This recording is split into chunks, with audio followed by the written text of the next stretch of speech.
Is it time for a magic show?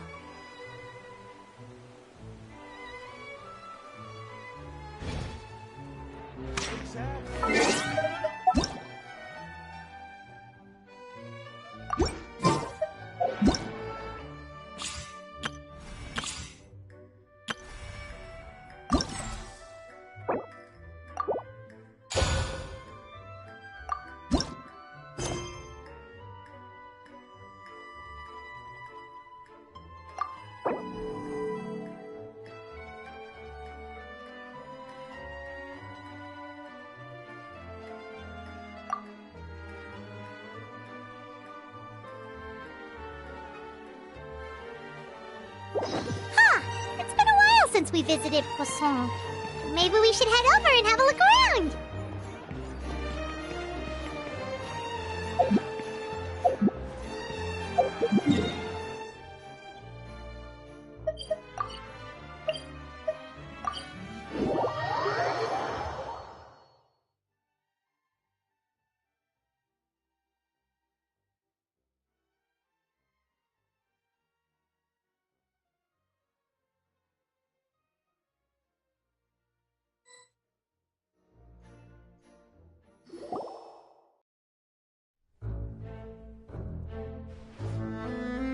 Hey, Traveler. Paimon. Oh, Paimon knows that voice! Over here.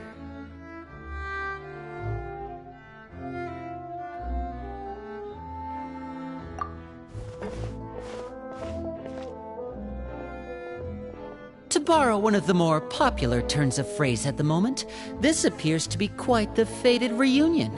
Running into you two out of the blue like this has really made my day. I certainly wasn't expecting it. You can say that again. What brings you to Poisson? Wait, Paimon's got it! You must be here for one of your magic shows, right? Actually, we've run into a bit of trouble on the home front, so Father arranged for us to stay in Poisson for the time being. Oh, are Lynette and Fremine here too? Yep, along with most of the other members of the House of the Hearth. You may have noticed Poisson seems a bit more crowded than usual.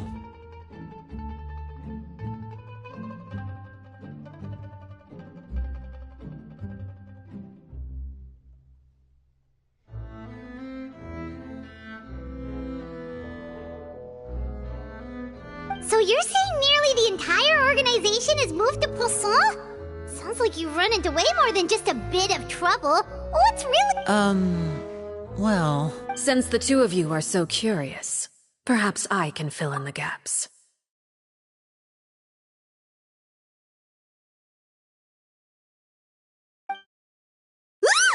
You scared Paimon half to death!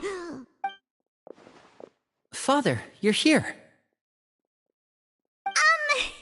You know, on second thought, maybe we don't need— No need to be nervous. I could sense your genuine concern from your conversation just now.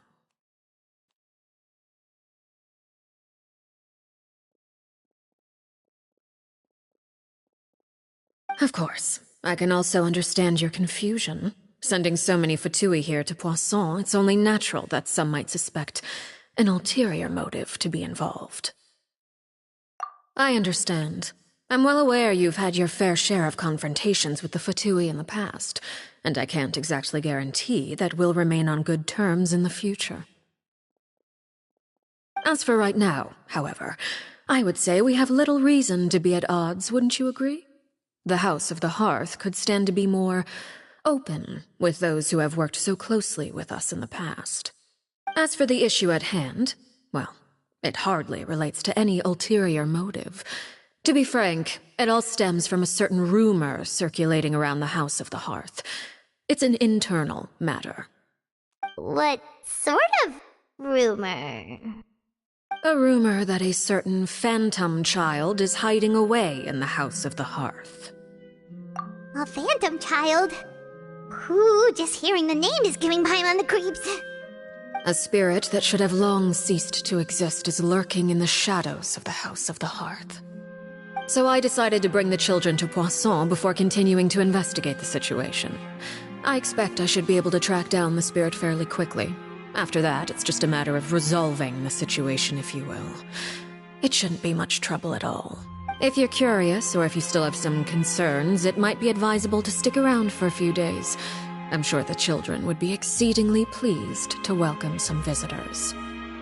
Lenny, I'll leave you to entertain our guests. I have some matters to attend to. Of course, Father.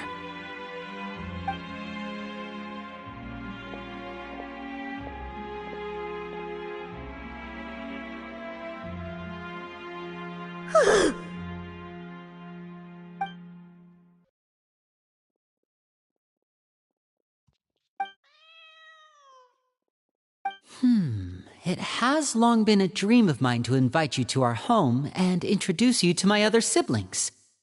You're quite well known in the organization already. A lot of people have been talking about you, especially after everything with the prophecy. If you're willing, why don't you stay a while and have a little chat with us? Alright. We don't have anything else to do right now anyway. But let's be clear, we're just gonna be there as guests, okay? Don't get any funny... Oh, wait a second. For your guests, that probably means we'll be treated delightfully. Of course. During our stay in Poisson, we've been helping out the locals with some fishing. We bring in quite the bounty every day. In fact, today is the perfect chance for me to show you what I can do in the kitchen. Let's go. I'll take you to where we're staying.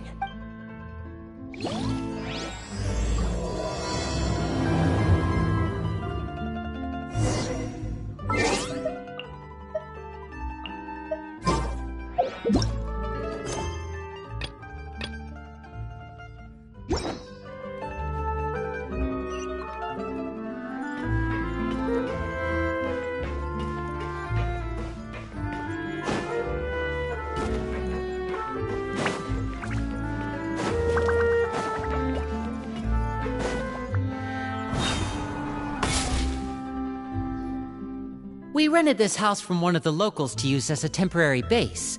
I'll come back later and tidy up a bit.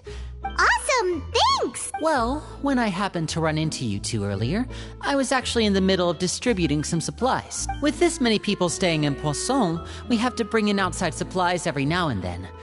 I should probably make sure the rest of these provisions get delivered, otherwise people might start to get antsy.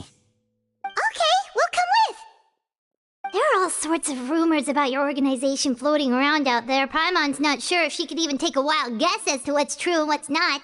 But now that we finally have the chance to see a day in the life of the house, we can take a Well, you're more than welcome to come along. Just follow me.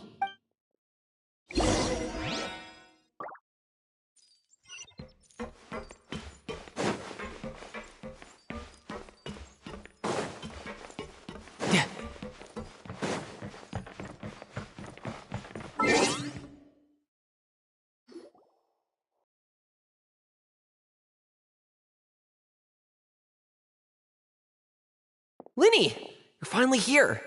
The supplies. Brought them with me? Yep, here you go. Hello? Something caught your eye? It's the Traveler and Paimon! No way! Come here, everyone! Hurry! The Traveler and Paimon are here! One at a time, please. Don't crowd around them all at once. We don't want to scare off our guests now, do we? Oh, it's all right! Gotta say, Paimon didn't realize we were this famous. Of course! Father and Linny have told us so much about you. Father told us about how you helped Linny. According to her, you're a trustworthy friend. And as far as she's concerned, that's pretty much the highest compliment we've ever heard her give. As you can imagine, everyone's been very curious about you. I heard the Traveler is so strong that he can move a mountain with his bare hands. I heard Paimon eats so much that she can clean out the entire pantry at Hotel Tabor in just 3 days! Wait a second! That's the rumor you heard about Paimon? Oh, not cool at all! Oh, wait! When guests visit, you're supposed to give them Oh, we don't need something like that! Come on! We insist! I can give you some of my new potions. Just pick your poison. And by that, I mean medicine or actual poison. I've got both. Huh? Or maybe Shaplo can teach you guys about stealth. He's super good at it. He's never been caught. Ah, now that's not a bad idea. I know you usually prefer to fight head-on, but it never hurts to expand your bag of tricks, right? When it comes to eliminating your enemies, I was poisoned not too long ago, and I'm still dealing with the after effects. So I'm not quite as good as I was before. Wait, when you said gift... But those are the best things we can give you. You don't like them? Ooh, how about this? Tell me the name of someone who really annoys you, and we'll teach him a lesson for you. All right, Folt, Selwar. I think that's enough suggestions for now. You don't need a physical gift to make our guests happy. In fact, pestering them with suggestion after suggestion might make them more annoyed than anything. I would say your enthusiasm has certainly gotten across. Really? Awesome! It's been so long since we have had guests. Yeah, especially if it's poison or something. Well, we'll... All right, see you later.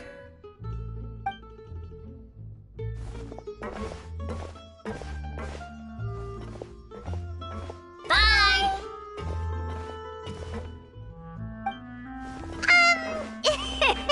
Lenny, about all that poison and stealth tactics talk just now. Scared you, did it? That kind of talk comes with being part of the House of the Hearth. When Foltz was really young, he strangled all of his family pets, just out of curiosity.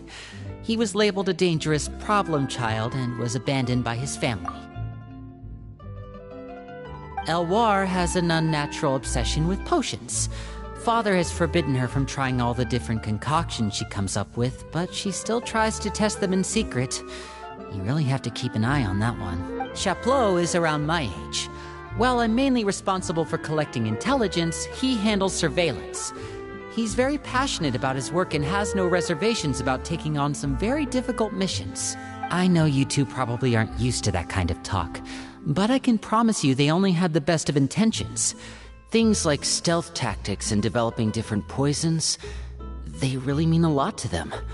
They were just trying to share the best of what they could offer, that's all.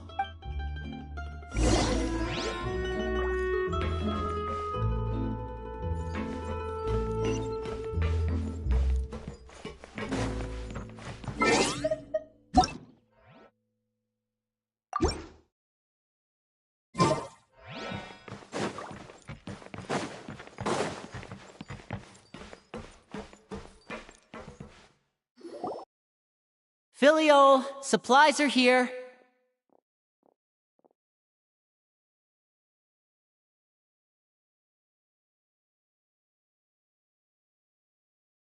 Thanks. And who are these two? Outsiders? Allow me to introduce you. This is the Traveler and Paimon. Oh, you're the famous duo I've been hearing so much about. It's nice to meet you. I heard you've traveled to all sorts of places. Is that true? Of course! We're making our way up! Oh, good for you. You must be pretty familiar with Fontaine by now, then. Have you seen the new opera that started running recently? I think... Oh, this is the first we've... It seems like it's going to be fantastic. From what I've been able to tell from the posters, anyway. You should definitely check it out if you have the time. Oh, and there's The Blind Maiden, too. That one is supposed to have audience interaction. Seems pretty interesting. After this mission is over, I think I'll go get a manicure. Oh, maybe I should dye my hair. Is it just Paimon, or do these two seem much... I heard that. Oh! Oops. I'm guessing you're referring to Foltz and the others? Yeah, we're definitely not all like them. I bet those crazies are practically foaming at the mouth right now. I'm sure they just can't wait to get back to Snezhnaya to carry out the plan. That's enough, Filio. Don't talk about family members behind their back, right? Whatever. Let's go. Guess this is goodbye then. If...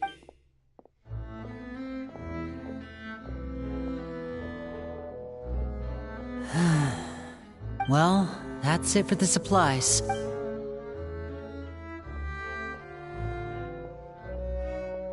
Well, they didn't seem too happy with each other. Seems like there could be something more going on here. You're right. We're only here as guests after all. Oh, Linny's getting super far.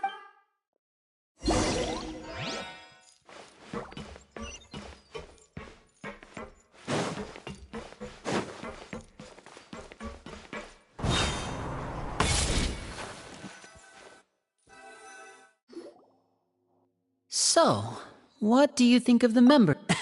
Well, Father is always encouraging us to be strong-willed and independent. So if there's one thing we've got, it's people who aren't afraid to speak their mind. Well, I should probably get cooking. Of course! Then let's head out and... Fremine, what are you doing here? Fremine! Nice to see you again! Oh, you too. I heard you're here as guests of... We were just going to make some food. Why don't you come along? I could use some help in the kitchen, and I seem to remember you mentioning you wanted to make seafood soup for the traveler in Paimon. Seafood? Were you looking for something just now, Fremine? It's nothing. Yeah, we've got some left over. What do you need? Some food and water. And some clean cloth, if possible. No problem. Give me a second here. Food, water... Wait a minute. What do you need all of those for? You're not on any missions as far as I'm aware, and you were just going to come eat with us. I thought I'd grab an extra portion because I get hungry at night.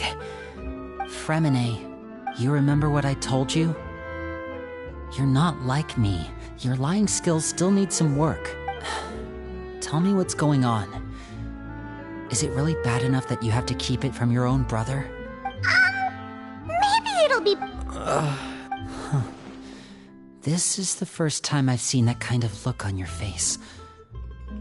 Whatever happened, does it have something to do with Father? Yes. Just follow me.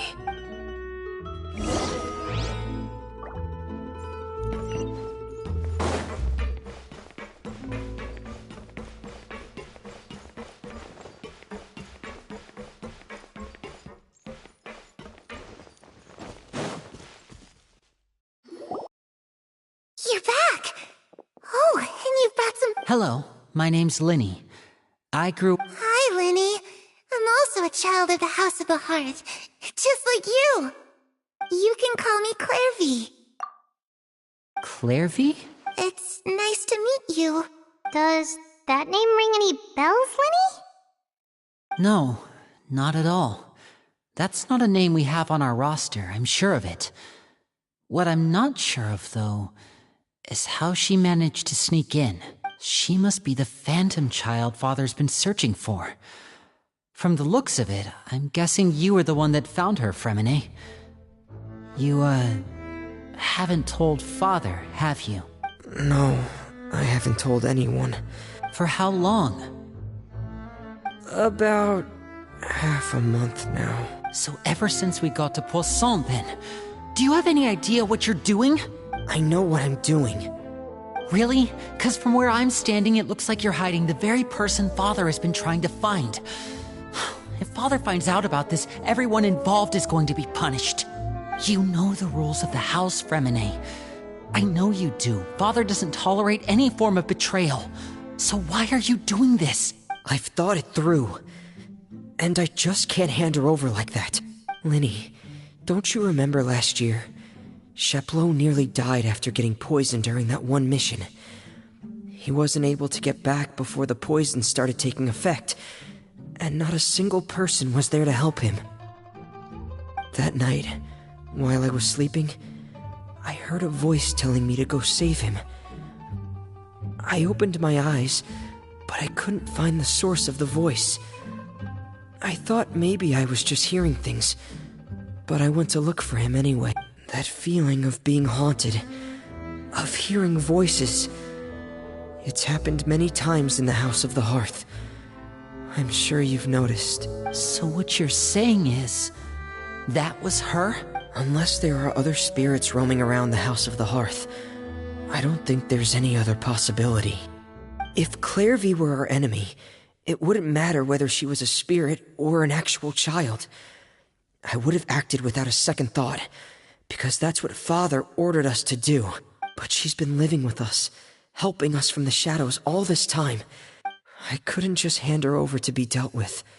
Not when there's so much we still don't know. So what's your plan then? You can't keep her here forever. Someone is bound to find out eventually.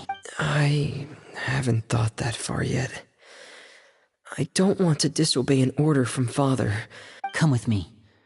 There are a couple things I'd like to say to you in private.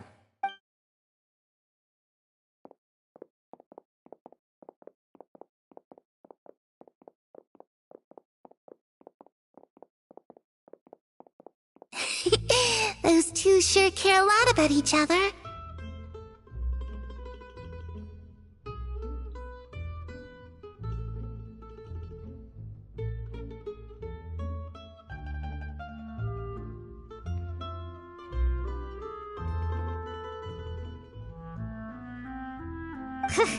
Well, they got a funny way of showing it. From where Paimon was floating, it sure seemed like they were about to bite each other's heads off. No way! They have a really deep bond. I could tell right away, 'cause I just don't know how long that kind of bond can last.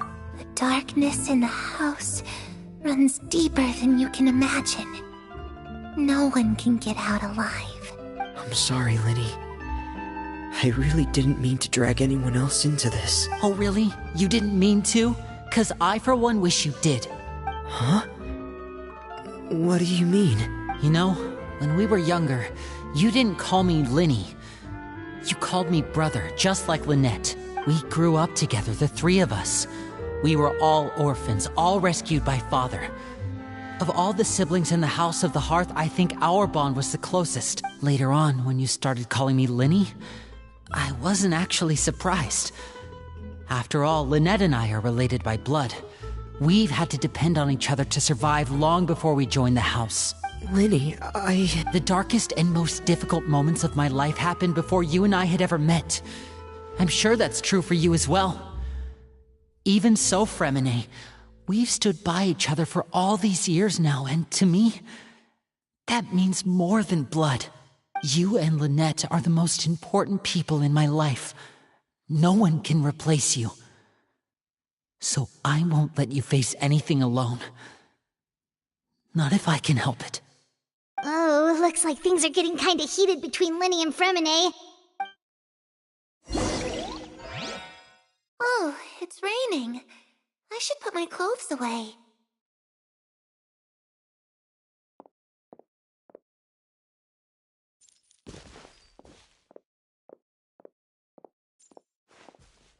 Perry?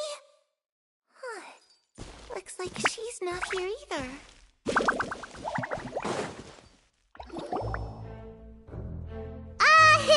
Hey, you two! Hope we aren't interrupting anything. Like a fight, or... Oh, wait a minute, Fremine. You're not crying, are you? Is everything alright? Everything's fine. Well, we're all friends here, right? We've been through so much. It's just a small family dispute. It's not something our guests should trouble themselves with. In fact, it might be better if your stay ended here. What are you getting at, Traveler? When guests are around, families are often on their best behavior. And any disputes are less likely to I just... Thank you. I was really hoping to keep you out of it. But even if I could think of some other reason to turn you away, I'm not sure I could convince you. I know things could turn dangerous. Me too. Well, back to the matter at hand then. If we don't plan on handing Clairvy over to Father, then our only other option is to solve the mystery of her identity before Father is able to track her down.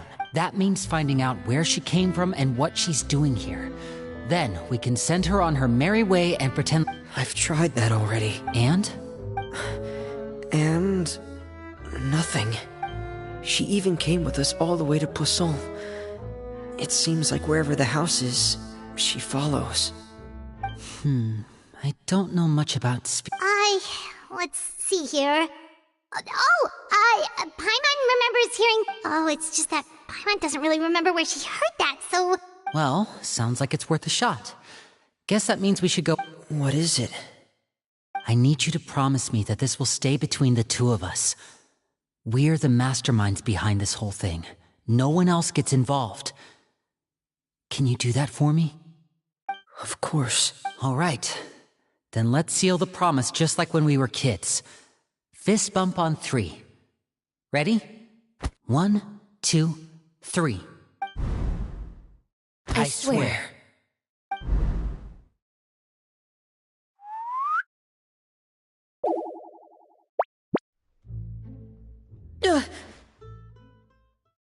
Whoa!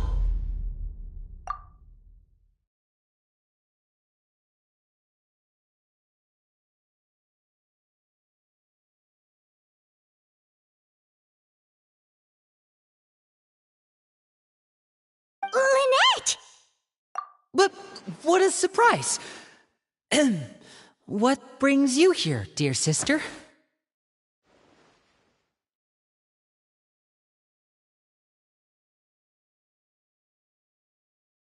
And, when exactly did you get here?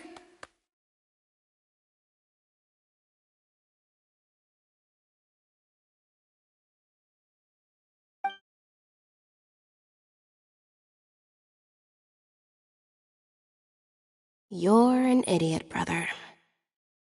And you too, Fremine.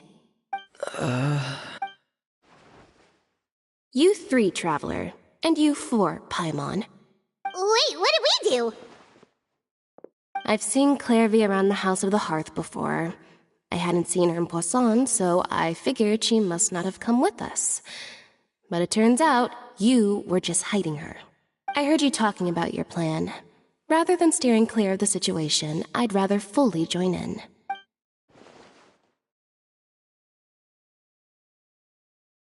If you don't agree, I'll have no choice but to report everything back to Father. Simple as that. You're not giving us much wiggle room here, Lynette.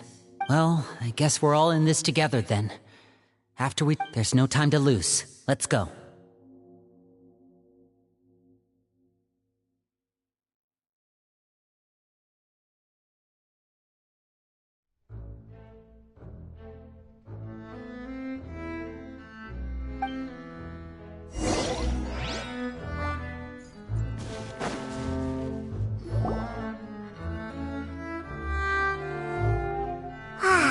I'm full.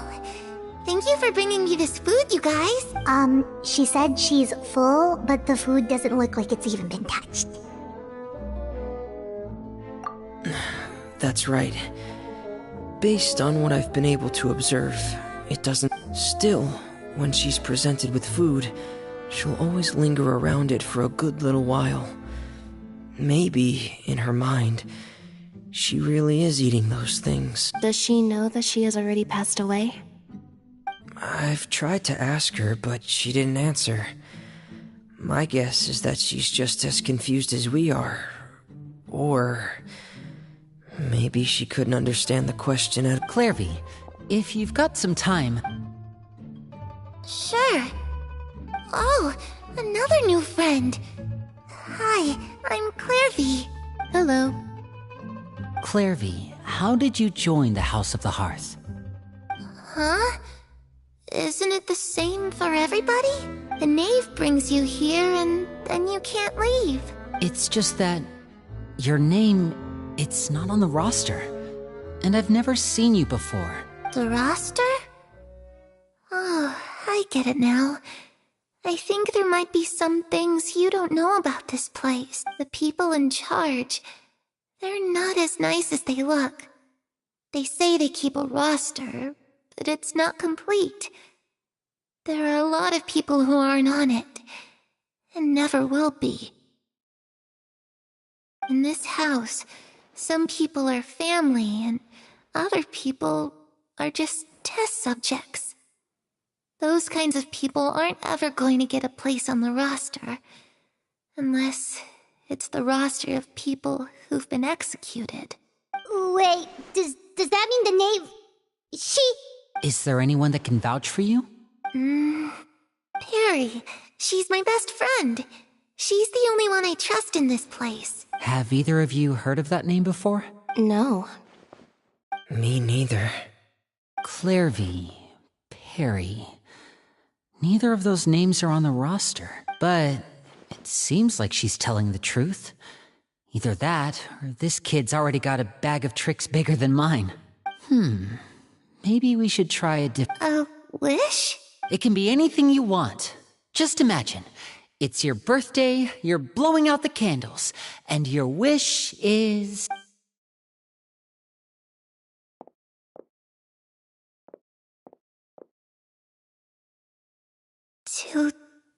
To go outside. Where the sun can find me. That's... it? Well, that sounds easy enough. The darkness in the house runs deeper than you can imagine. No one can get out alive.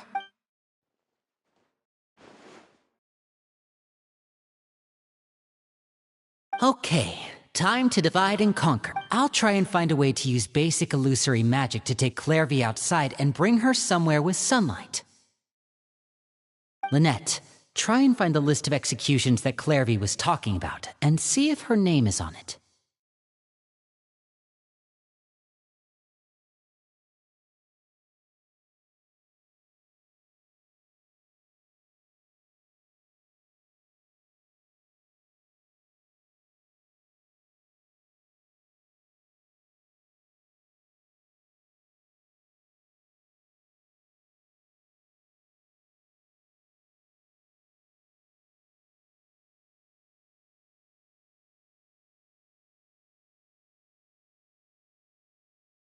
Fremine, you stay in Poisson.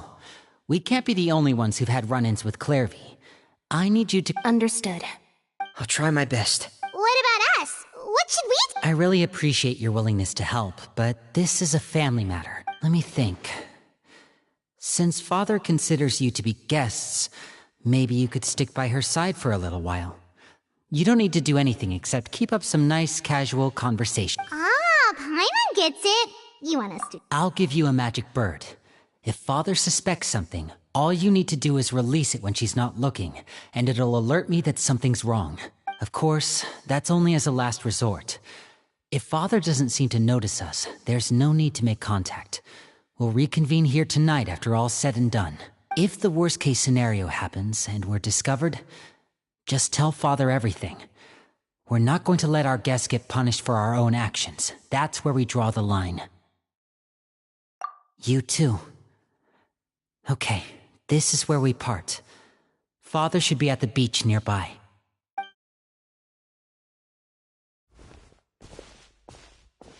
I really hope this goes well. No, it has to go well. That's the only way this can get resolved.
It's the knave!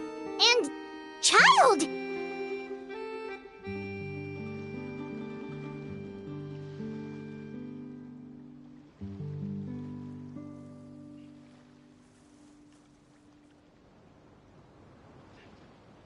Hey! Aren't you supposed to be in Snezhnaya recuperating?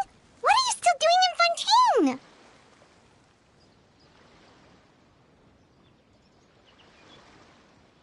Oh, it's you two. I didn't expect to run into you here.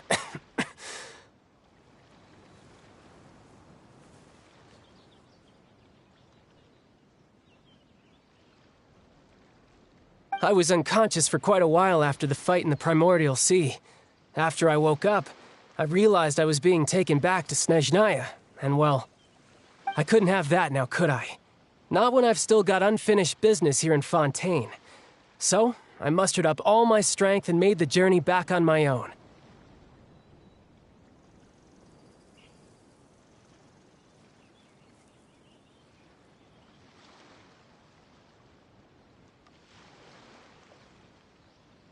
What sort of unfinished business are we talking here? It has to do with Skirk, my master. I really wanted to meet up with her, but by the time I got back, she had already left. I still have so many questions for her.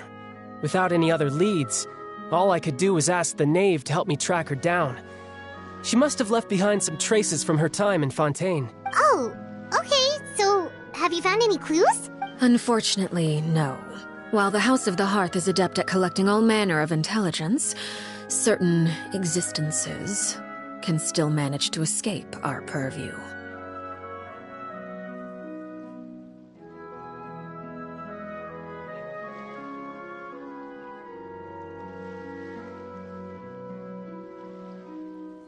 Basically, unless Master feels there's a need to meet with me, she's not going to be found. But that problem has an easy fix. I just need to become stronger, and then...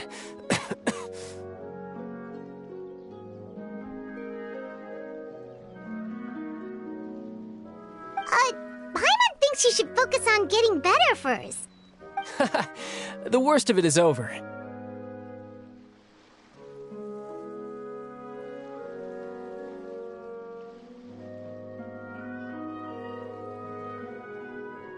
It's all thanks to that one kid from the House of the Hearth. Elwar, I think her name was. She gave me a bunch of random potions to drink. They didn't go down easy, let me tell you. Pain and chills all over. But they really did help speed up my recovery.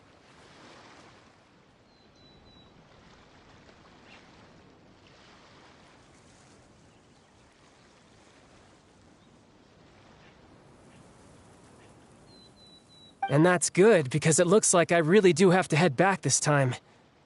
The old man's been putting the pressure on me. He sent someone to tell me I'm needed for some sort of project. Project Stuja? Yeah, that's the one. I heard Regrator's involved too. I'm not looking forward to having to listen to all his monologuing, that's for sure. Hey, maybe you could think of a way for me to stay in Fontaine for a little longer. Helping Linny and the others brush up on their fighting skills would be far more interesting. If you and I could spar, that would be even better. I've been waiting for a chance to see you go all out.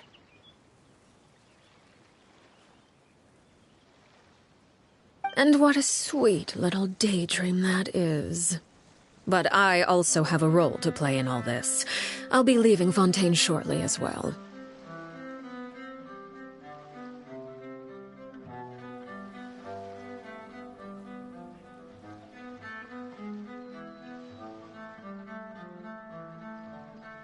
Besides, considering how little they see fit to step outside the homeland, being called on to return to Snezhnaya by such illustrious dignitaries, what a great honor. Wouldn't you agree? One I could do without, I'd say.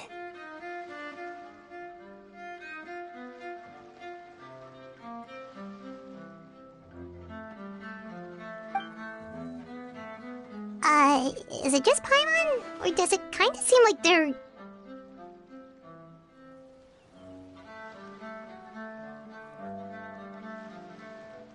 So, dear guests of the House of the Hearth, to what do I owe the visit? Well, we just,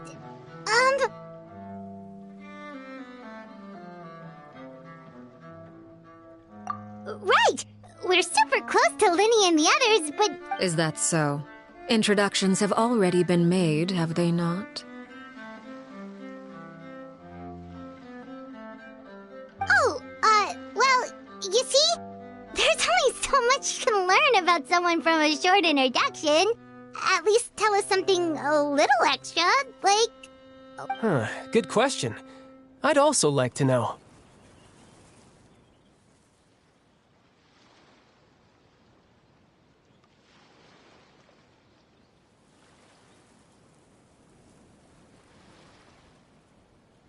The fact that you have to ask tells me our intelligence work has been quite successful.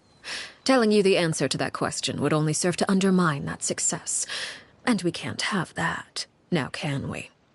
Spoken like a true diplomat. That was some expert sidestepping right there.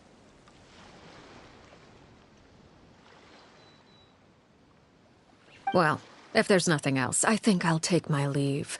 I still have a small matter to resolve at home.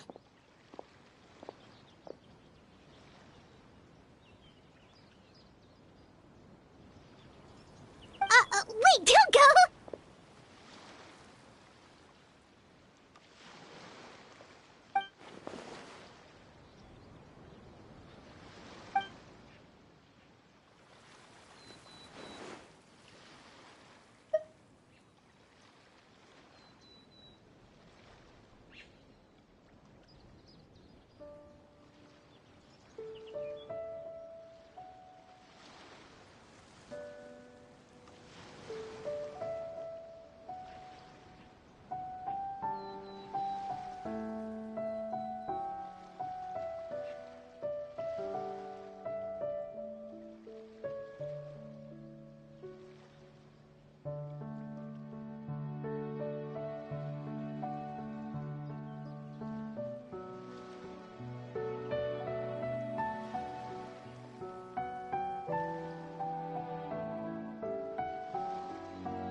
I'd also like to hear the answer to this.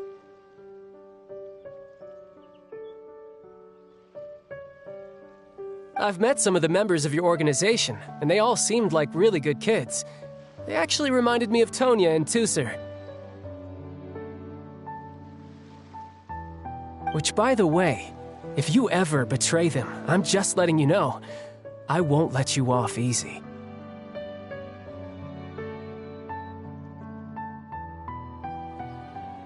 And why would I betray them?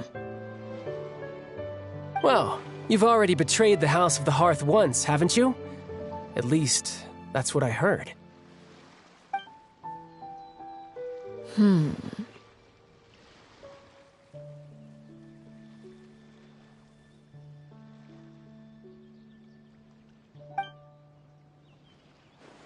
Okay, I admit. That's just what the old man told me. The rooster, I mean.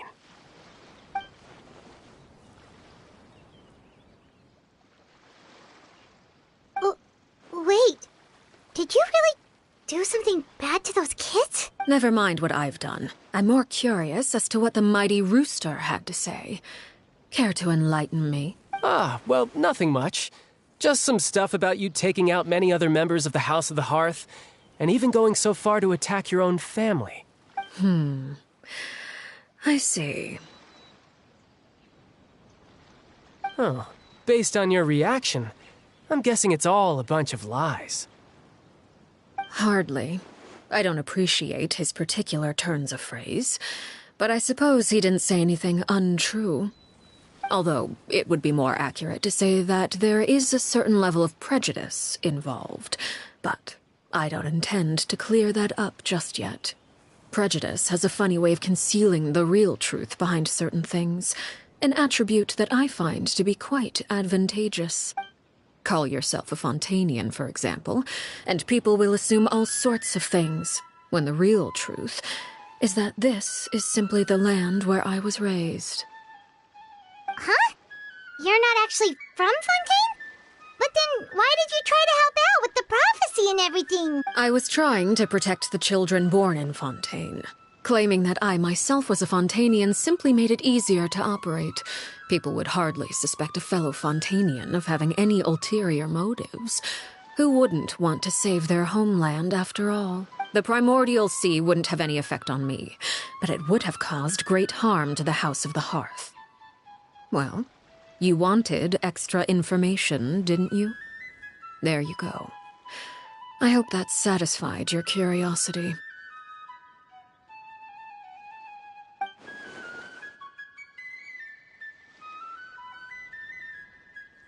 So, you stayed in Fontaine for the kids. I guess I was wrong to believe you'd betray them. Apologies. Looks like I was holding on to some prejudices myself. Good. Like I said, I like it when others have misconceptions of me. Actually, while I was recuperating at the House of the Hearth, there was something else that really caught my attention. I heard that members always resolve disputes and arguments with a friendly spar, and the loser has to back down. Seems pretty cool if you ask me. Would also give them plenty of opportunities to hone their skills. Well, that's only a recent development. In the past, such spars weren't nearly so friendly. The losing party would lose everything, including their life. They were that high stakes? Whew, at least that's not a thing anymore. Well, the current atmosphere's not half bad. I'm a bit jealous, actually. You've got so many family members around you, and you even get to live with them.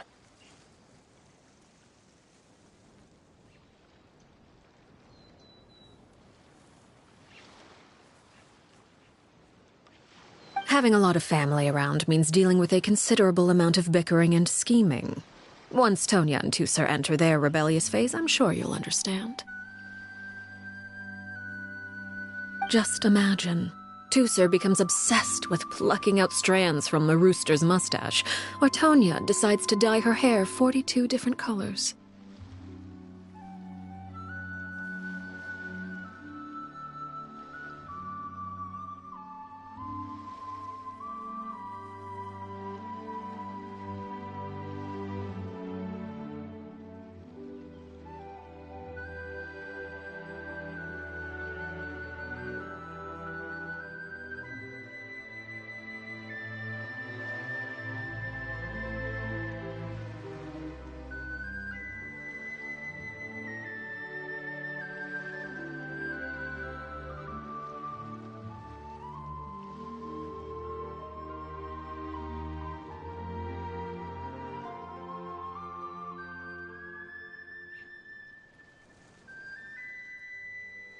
Okay.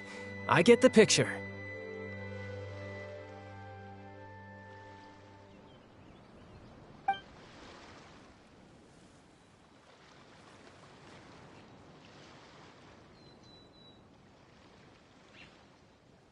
Well, would you look at the time? I should probably get going. Traveler, Paimon, I'm not sure where our paths will cross next, but the next time we run into each other, we should definitely try and find some time to spar. Again, maybe this is a conversation we can have when you look less like you're gonna kill over. All right. Well, thanks for everything, Arlecchino.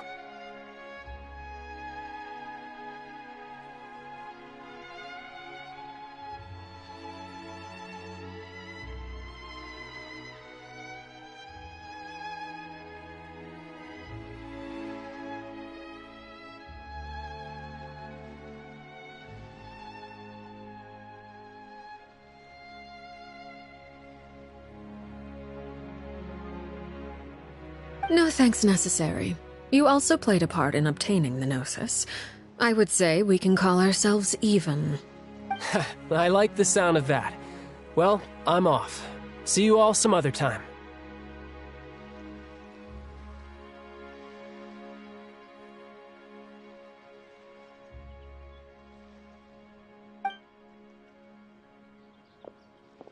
We should probably get going too. Do you want to head back with us? Oh? You want me to leave so soon? I'm rather enjoying the evening breeze. If you don't mind, I think I'll stick around for a bit. I have some things to think about. Apologies for not attending to you like a proper host. Please forgive this slight. I do hope you'll have a pleasant stay. We managed to keep her distracted until nightfall. Good thing Childe was there to keep the conversation going. You don't think she suspected anything, do you? Oh, I wonder if Liddy ran into any issues. Let's hurry back and see how everything went.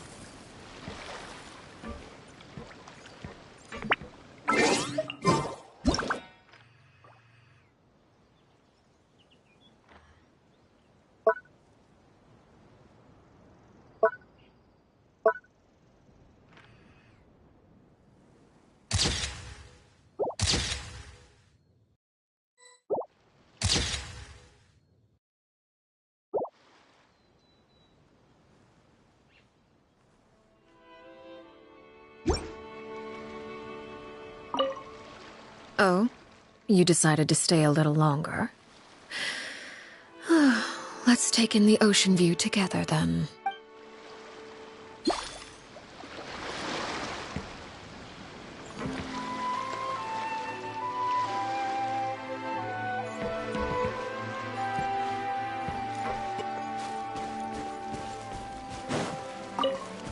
No time to lose.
I could get used to this.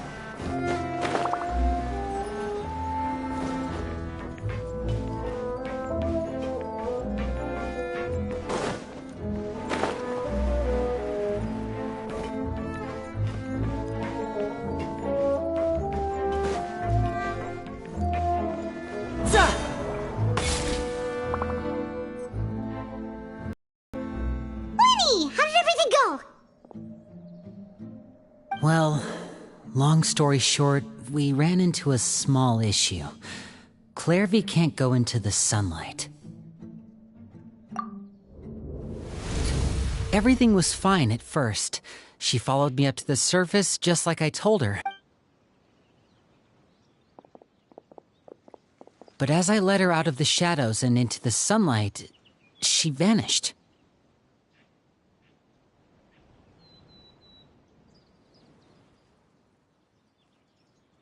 I turned around and there she was, standing at the edge of the shadows, silently watching me.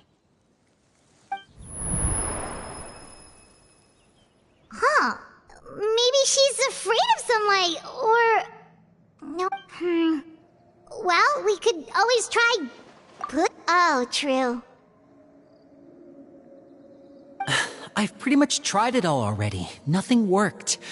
Eventually, the sun went... How did it go with you, Lynette? Good. I've got the list. It's Really? Well, what are we waiting for?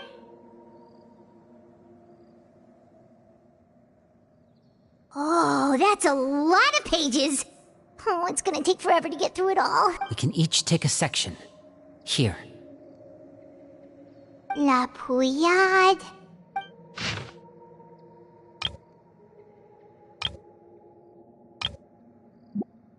Oh, yikes. That our rare guy has a huge scar on... Ah, I've met him before. The scar is from an injury he received during a mission. I still remember him joking with me about it. He said any future lover would take one look at him and then... Did he say... Well, I asked if there was someone he was interested in. He said it was only later that I learned he really did have someone he liked. He risked everything to escape so he could be with her, but... it didn't work. Wait, so that means... It may seem cruel, but it's just one of the rules of the house. Betrayal is not to be taken lightly. We know too many secrets to come and go as we please. So, if you do try to leave, you pay with your life.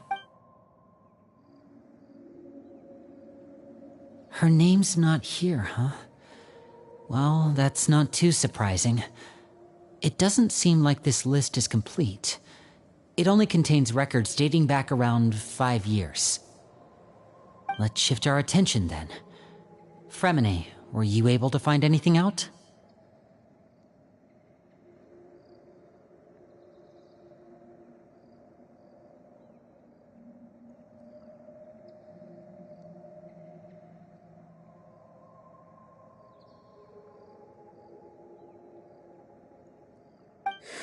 Fremine. Sorry. I managed to talk to quite a few people, but I couldn't help but notice that the atmosphere in the house was a little... strange. strange.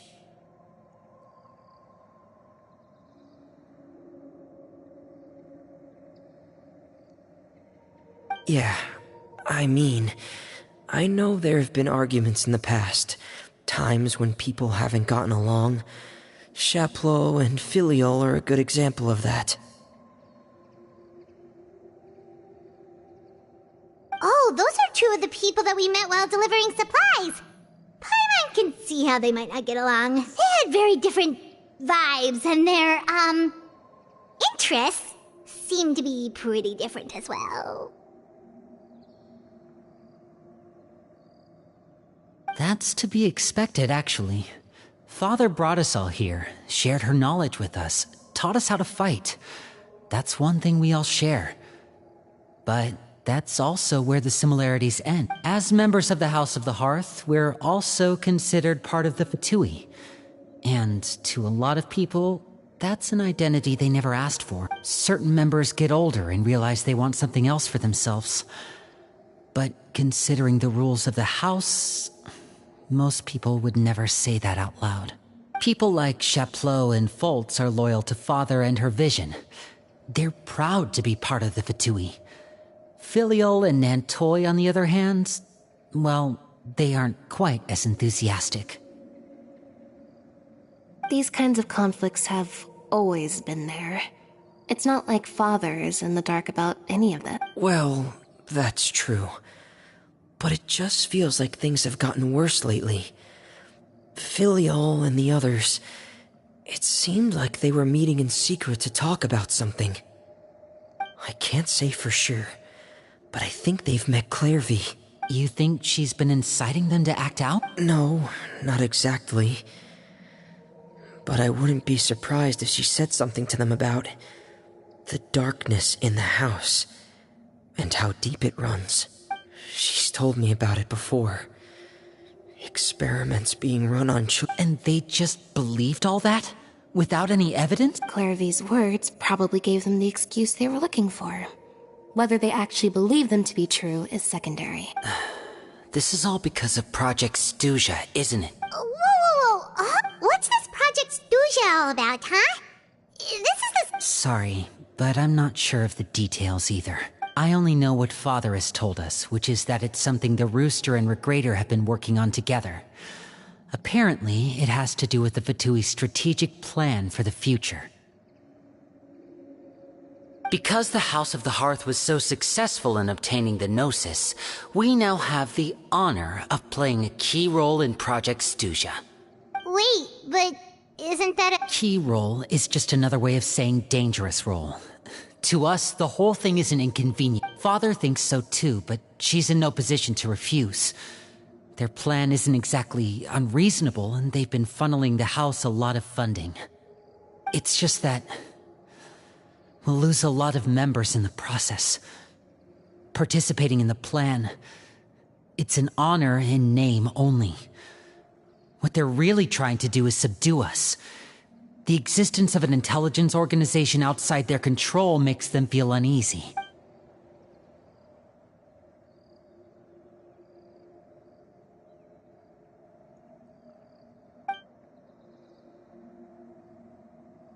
Okay, super complicated top secret Fatui business aside, what does all of this have to do with the conflicts you were talking about earlier? Paimon doesn't... External pressure has a way of exacerbating internal strife. You can't overlook the power of fear either. People are afraid of dying, and that fear is often the impetus for a lot of stupid decisions.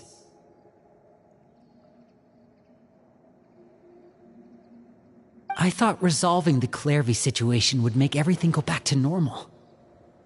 But it looks like things are more complicated than I thought. If we leave Filiol and the others to their own devices, sooner or later, Father... We can only focus on one situation at a time, brother. You're right. Even if we confront Filiol and the others, it won't do any good. Well, it's getting late. Lynette, you stick with me this time. Fremine, keep a close eye on Filiol and the others. Good work today, everyone. Have a good night, and I'll see you tomorrow.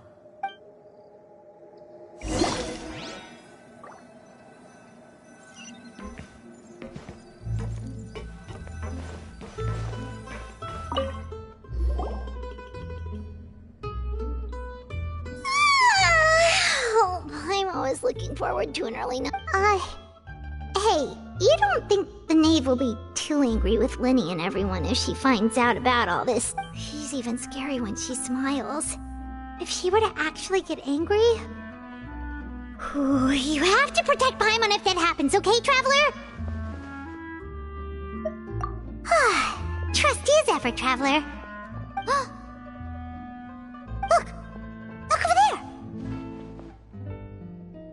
Quick! Let's catch up with her before anyone sees...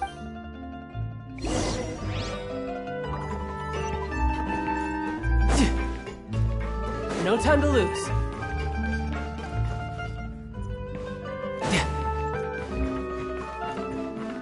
Yep.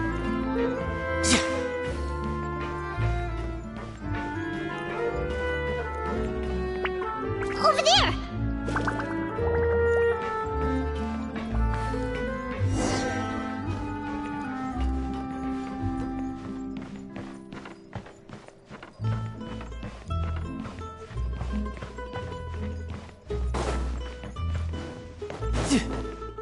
Oh, where is she going? Oh, if someone sees her, we're toast!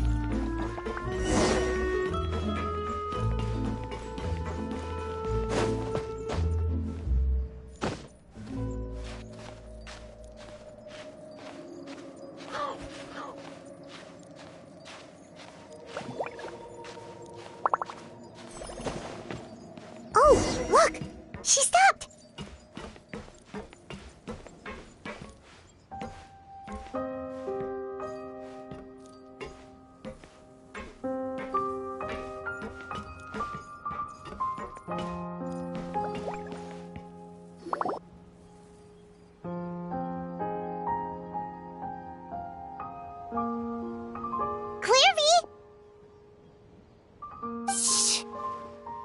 I opened the window while no one was looking. Look how pretty the outside is.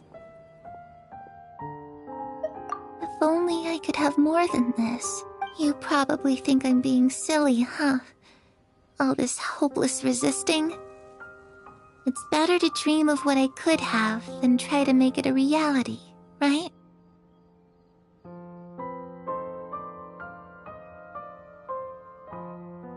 Please, help us get on the same page here, Clary. Sure.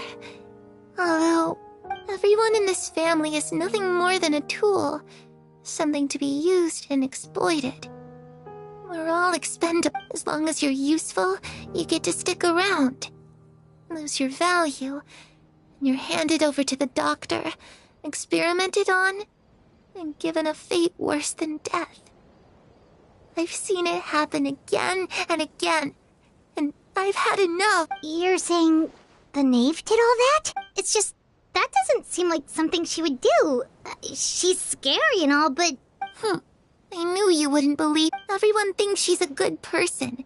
They all think of her like a real mother. Mother? But she doesn't deserve that title. She's disgraced it and tarnished it. And if I had things my way, I never... If only Perry were here, she'd understand. Perry. Also, Paimon's getting a strange feeling. It almost feels like she's not really here with us. Paimon can't tell if she's actually talking to us or if she's mistaken us for someone else. Well, in any case, she looks so young. But it seems like she's been through a lot. It's getting wind. Ooh, look at the moon. Isn't it pretty? Hey, wanna hear a secret? I heard that if you look up at the night sky in Snezhnaya, you can see the aurora. It's supposed to be super pretty. Even prettier than the moon tonight. Perry and I promised each other that once we're older, but I can't find her. I'm worried she's also been... No, that wouldn't happen to her. She's special. Mother likes her a lot. I should really go talk to Mother, but we just fought. She doesn't want to see me. What should I do?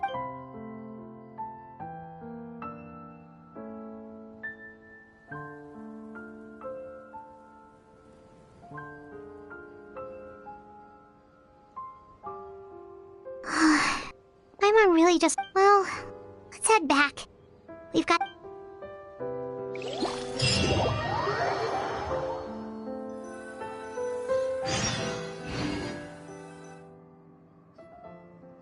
All right, looks like we're all here.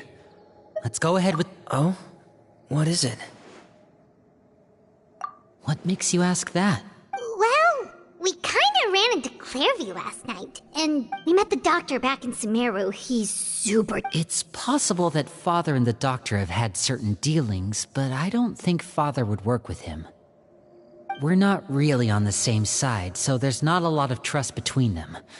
That doesn't exactly set the stage for a successful partnership. I did hear, though, that when Father first became a Harbinger, the Doctor offered to work with the House of the Hearth. Father rejected most of his proposals, except for one. It had to do with some sort of secret experiment. Secret experiment? Could... I don't think so. I don't know any details about the experiment itself, but I do know it's an entirely independent operation. The Doctor only proposed a direction for the research. That was the extent of his involvement. The details of the experiment are confidential, but complete records are kept on all participants. That doesn't seem to be the case with the situation. I know you don't agree with some of the Fatui's methods, and I'm not asking you to. But I am asking you to trust us on this. The House of the Heart... Alright, that's good to hear. Clairview seems to think the Knave and the Doctor worked together to do something horrible. If that turned out to be true, Paimon doesn't know how he would even face you guys.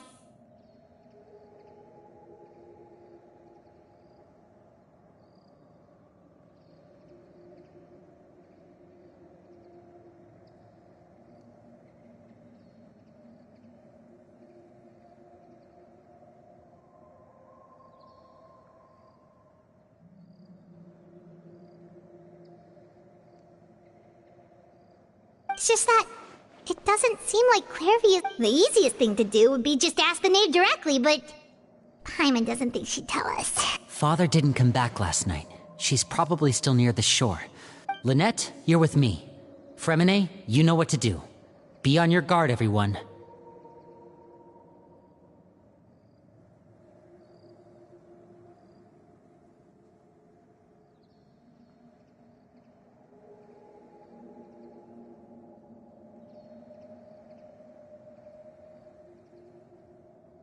All right, let's get to it.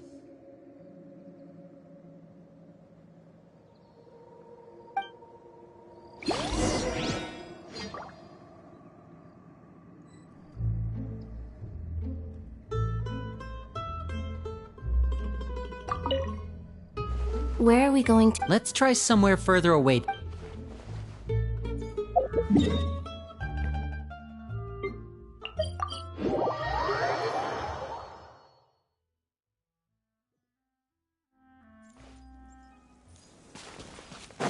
No time to lose.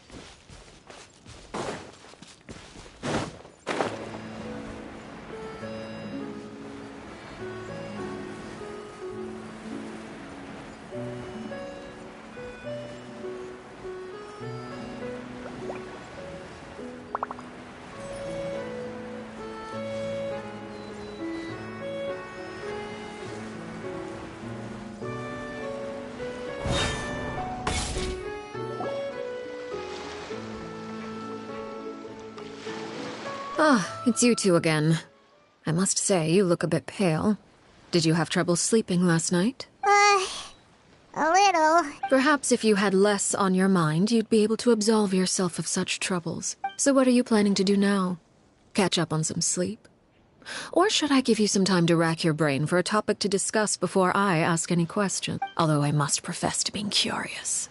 Without Childe here, how do you plan on distracting me?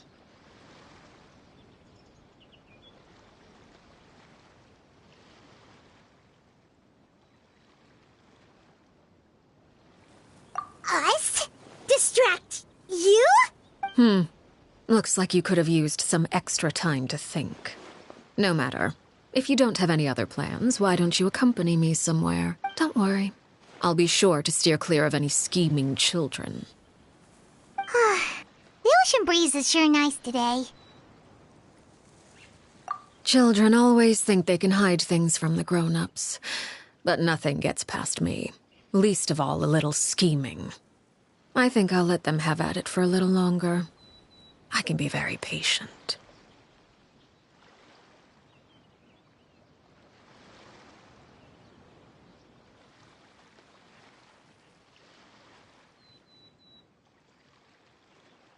Well, I'll leave you to think things over. If you're so inclined, meet me outside the Palais Mermonia. Good things come to children who do as they're told. So I do hope you decide to tag along. If only for your friends' sakes. What should we do? She clearly knows about everything we've been doing, and Paimon doesn't think it'd be a stretch to say she was threatening us just now.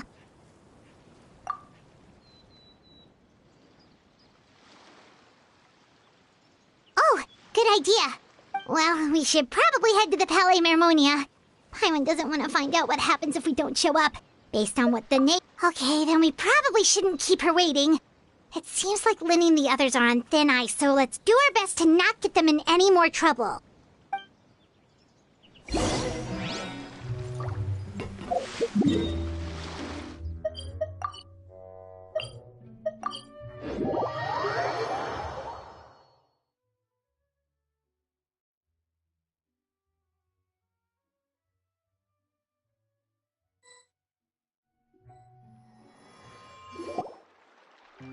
Seeing as we still have some time before my meeting, we might as well enjoy some pleasant conversation while we wait. I'm glad to see you get along with my children. Being surrounded by good companions is necessary for a child's development. You're not planning on doing anything to them, are you? I assume you're referring to Linny, Lynette, and Fremine, although there's that situation with Filial and Nentoy as well. It appears quite a few people have been acting out lately. No matter. I'm not one to discriminate. All those who betray the house meet the same fate. There are no exceptions.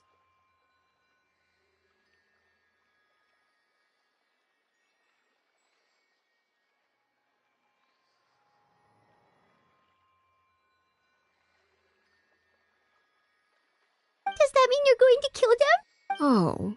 Oh, are you here to beg for their lives? I'm sorry to disappoint, but the rules of the house change for no one. In my organization, everyone is responsible for their own actions. But don't you care about them at all? They really respect you. They even call you father. You must feel something for them. Any organization in which feelings come before principles is one destined for ruin. The House of the Hearth is hardly an exception. You could say our principles are more stringent than most.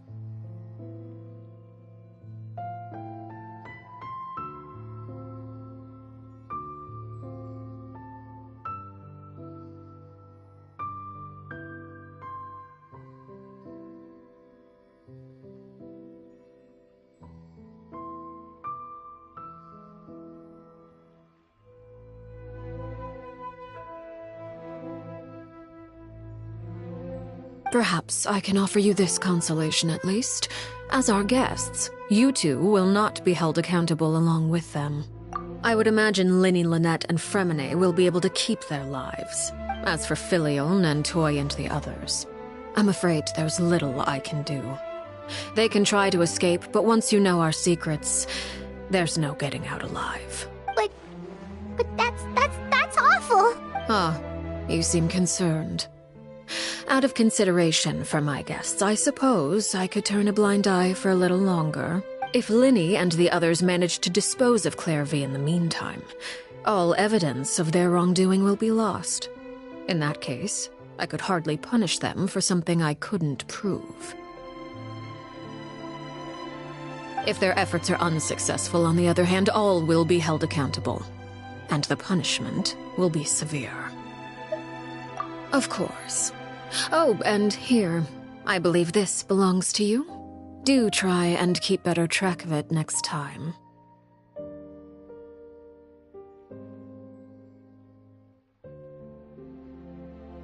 It takes a considerable amount of time to train a bird like this. It would be such a pity if you were to lose it. Permanently. Wait, where did you get that? Well, I'm afraid that's all the time we have to chat. I asked you to meet me here because I have business at the Palais Mermonia. It has nothing to do with you, but I think it would be prudent for you to stick by my side for the time being. There will always be time later to run off and tell Linny what you've learned. Well, time to go. Looks like we wrapped things up just in time.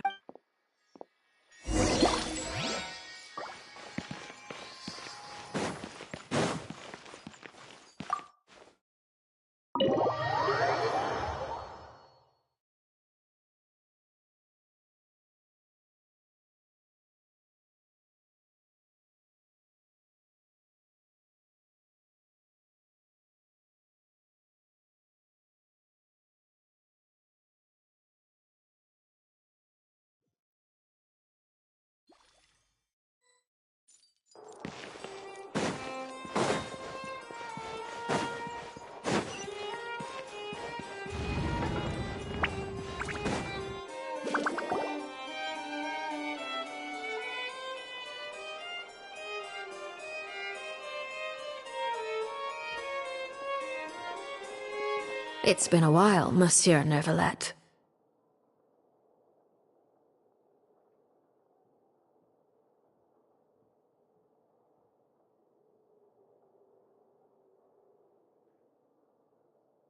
I must say, I wasn't expecting my meeting request to be approved quite so quickly. The Palais Mermonia operates with an efficiency worthy of admiration. It is only right that an esteemed diplomat such as yourself should be afforded the proper level of respect. Although, if I may speak plainly, I must confess that I did not anticipate we would have the occasion to meet again after presenting you with the Gnosis. I see you've brought the Traveler and Paimon with you as well. If I may inquire as to the purpose of your visit. I'll be departing Fontaine shortly. There is, however, an outstanding matter that I would like to see resolved before I go. It requires a rather lengthy explanation, I'm afraid. So I took the liberty of explaining everything in this proposal. Please review it at your leisure, monsieur.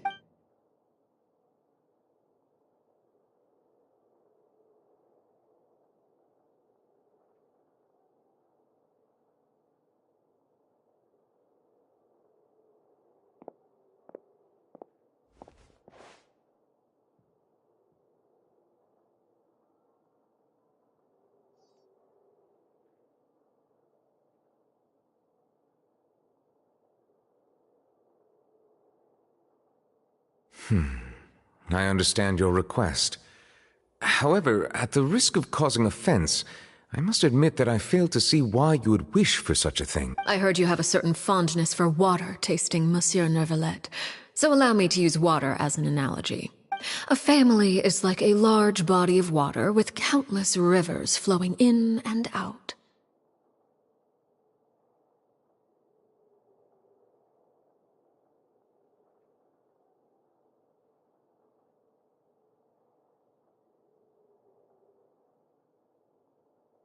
As someone who watches over this system, I would hope that each river that flows from the source will eventually reach the ocean.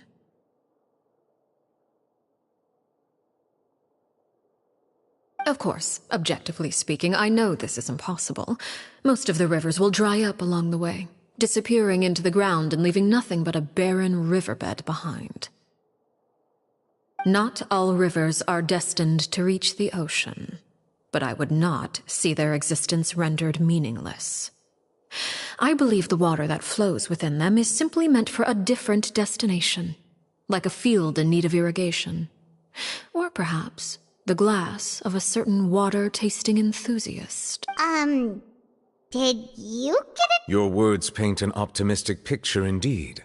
Allow me to remind you, however, few among us are willing to sip from a glass filled with tainted water.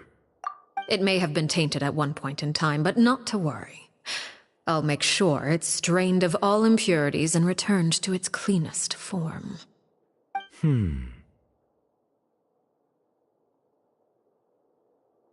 I seem to recall there being a transactional aspect to your proposal. Perhaps you could expound on that? If you accept my proposal, Monsieur Neuvillette, I will gradually withdraw my forces from Fontaine. And, unless absolutely necessary, I will no longer carry out any special missions within Fontaine. I presume I can take your words to mean that, in the future, cases similar to the Tartuffe assassination will cease to cross my desk?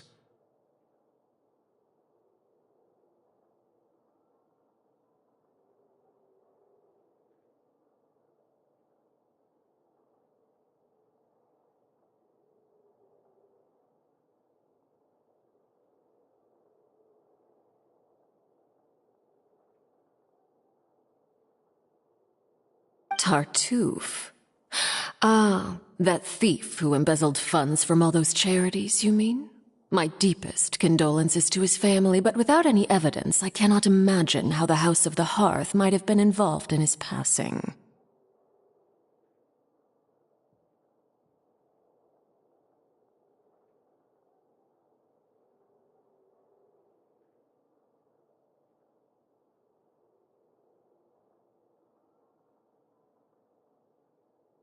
Of course, if you accept my proposal, Monsieur Neuvillette, I'm sure certain measures could be taken to reduce the frequency of such troubles.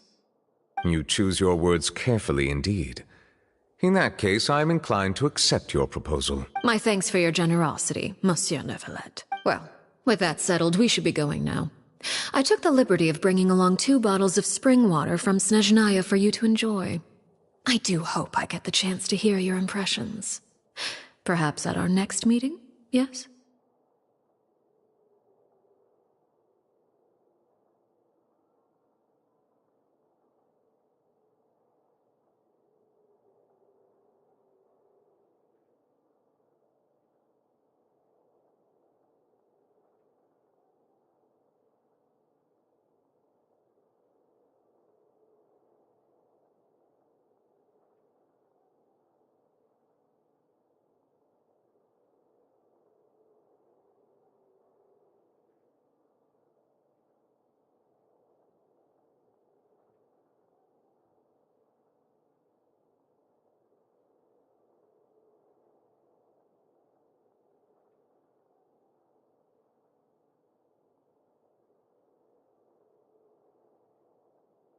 Indeed. I trust you would not overlook your commitment in the meantime. All right, Traveler Paimon. Time to go.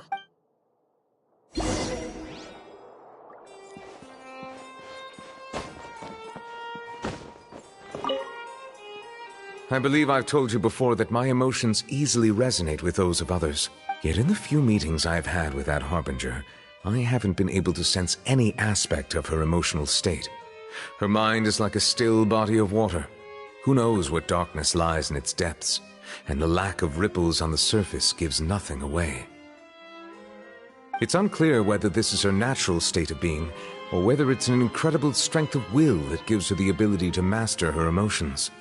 Either scenario, however, suggests she is a very dangerous individual.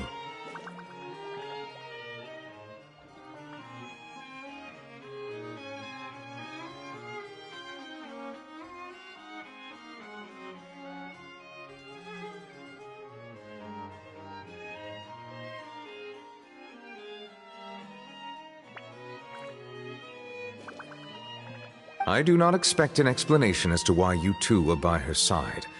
Whatever your reasoning, I would only advise you to take caution.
What exactly were you talking? Paimon only heard you mention some rivers, a large body. You really want to know?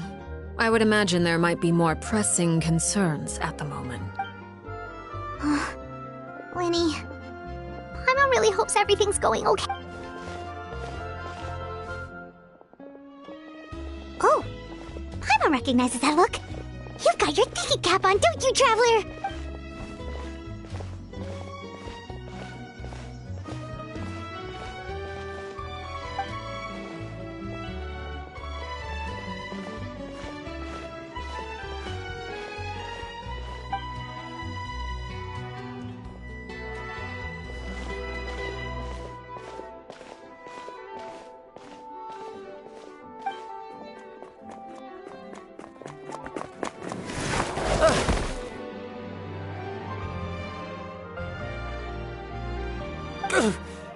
Oh, shoot.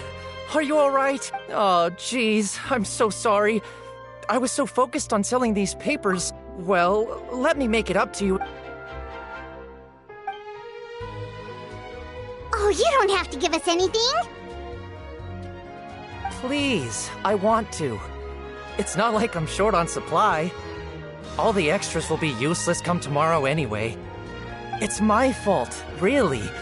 I was just trying to bring home some extra mora for the family, but I bit off more than I can chew. I haven't had many takers to... What's going on here? Nothing much. I just ran into your friend here on accident. Hold on.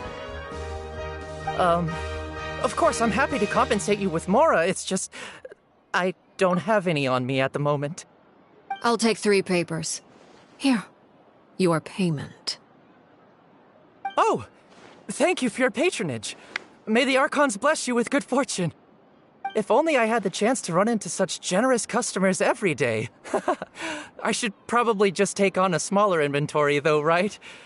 I'm getting married soon, so sometimes it's hard to not get ahead of myself. Anyway, I should head out. Goodbye! Well, now that my affairs are settled, we should take the boat back to Poisson. We've even acquired some light reading to enjoy along the way. Actually, why don't we stick around for a little longer? Paimon just realized how hungry she is. She can't head back to Poisson on an empty stomach. It appears you two are under the impression that delaying our return will somehow alter the situation in your favor.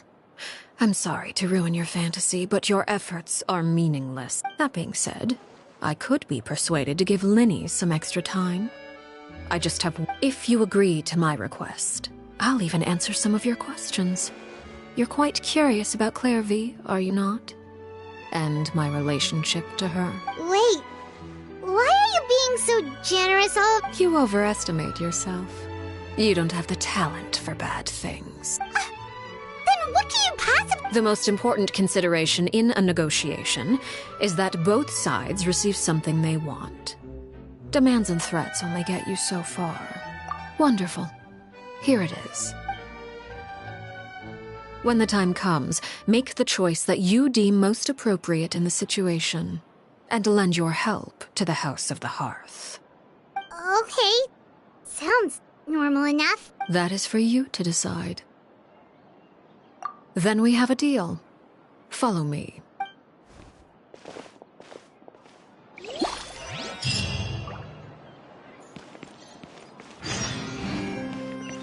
No time to lose. No time to lose.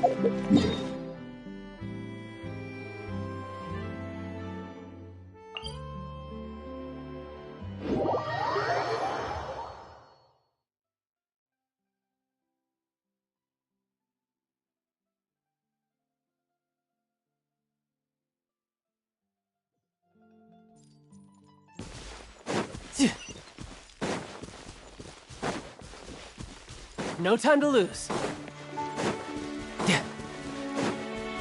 No time to lose.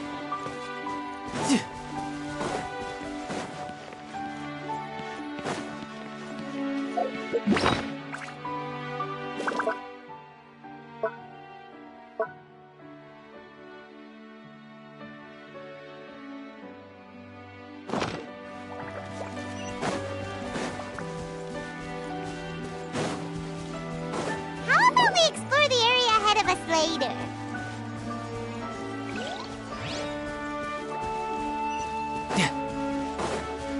No time to lose.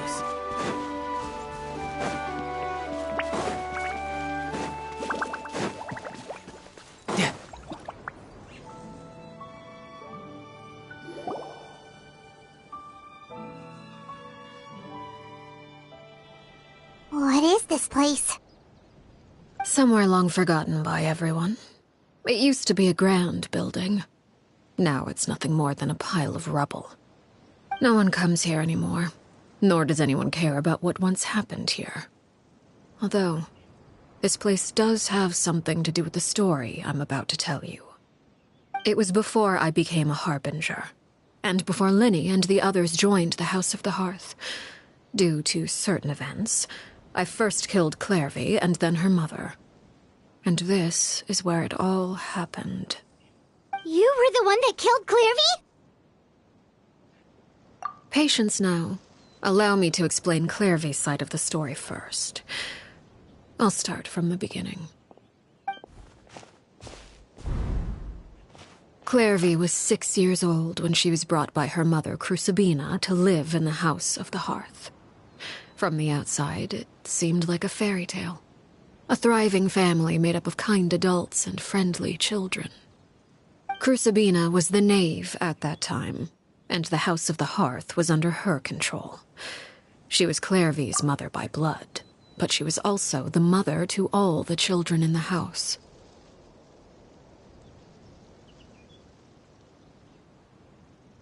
Clairvy was happy here, for a time.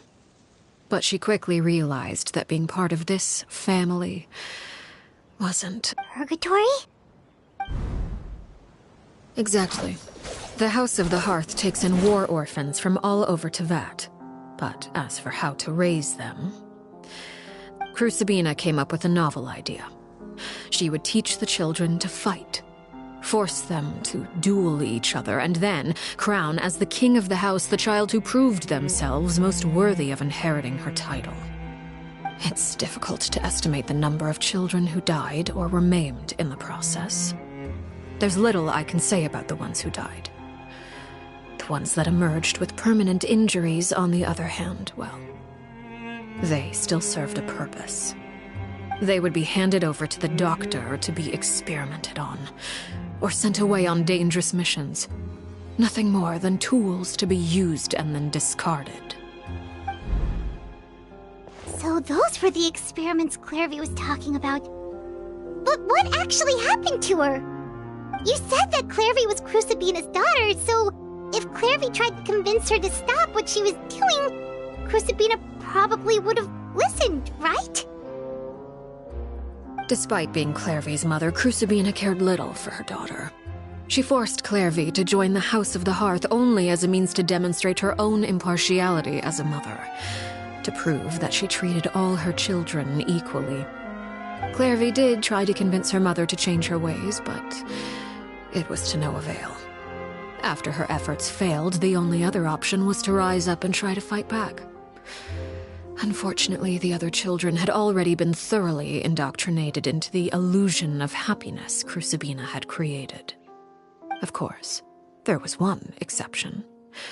Someone Clairvy's age who knew the truth about the House of the Hearth. Her name was Peruere. Wait, the friend that Clairvy meant? Friend, huh?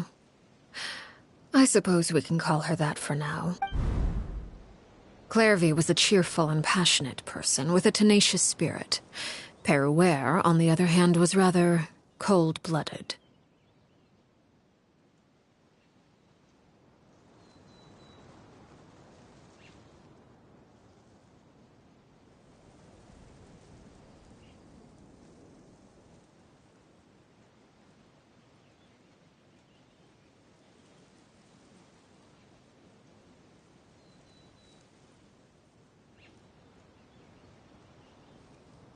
Her cold-blooded nature allowed her to see through Crucibina's facade. Yet, it was also this cold-bloodedness that prevented her from acting against it. At least at first. While Clairvy longed for freedom, Peruere was convinced that, amid all the fighting and violence, she would make it until the end. Despite their differences, the two became fast friends, united by their knowledge of the truth. Clairvy told Peruere that she hoped to create a real family, where no one would be killed or sacrificed. There may have been a certain naivete to her ideas, but Clairvy proved her determination many times over. She tried countless times to run away, ask for help, or expose the truth. But her efforts only earned her beating after beating. The only thing that kept her going was her strength of will. Even with her body racked with pain, she would still stand on her tiptoes and open the window at night. She and Peruere would look out at the moon together, a fierce longing for freedom shining in her eyes. But one day that light simply vanished. Oh no. What happened?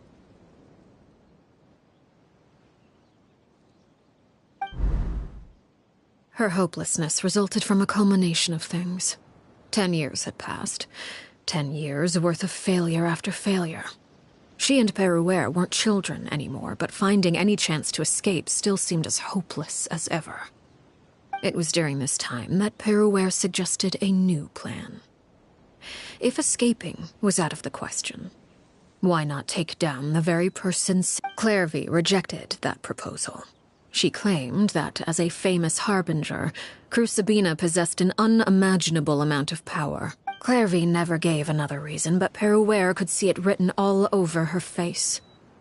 Clairvy still thought of Crucibina as her mother. If she couldn't escape and fight back, then only one option remained. Precisely. Death was the only way that she felt. It happened during a duel. When she arrived at the dueling ring that day, her partner turned out to be none other than Peruere.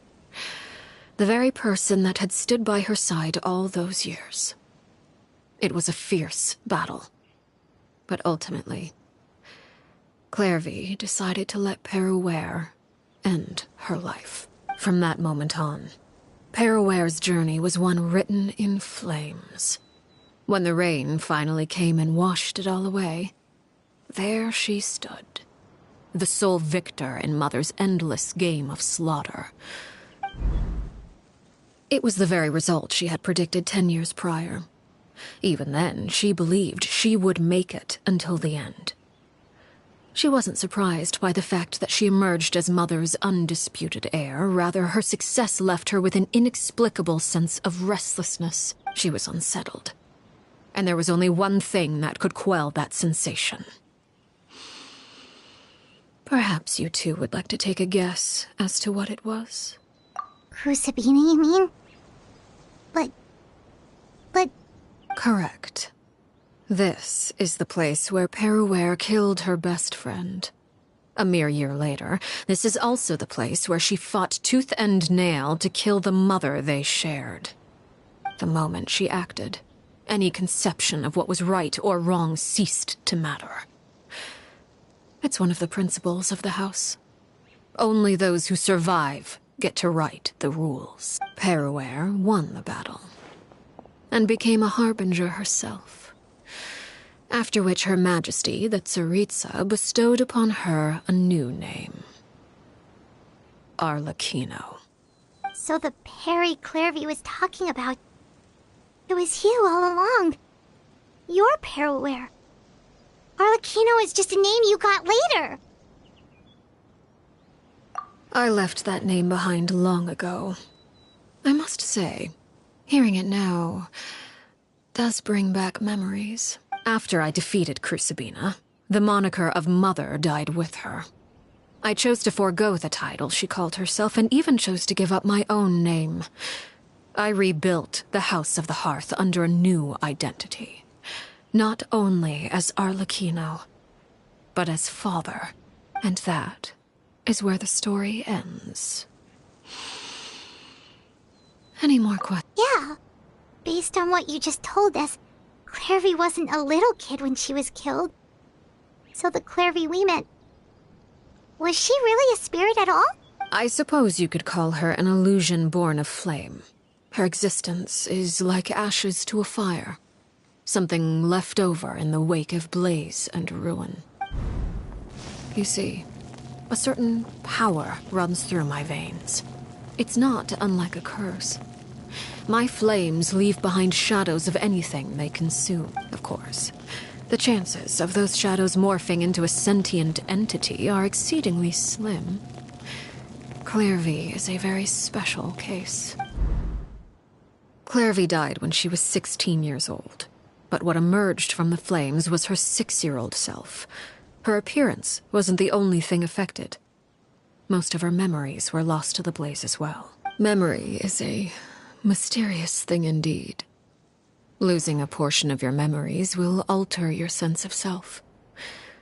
Lose 10 years' worth, however, and it would be like living in the past. Like returning to a version of yourself that never grew up. No wonder Paimon got such a weird feeling when we... Perhaps I should put it this way.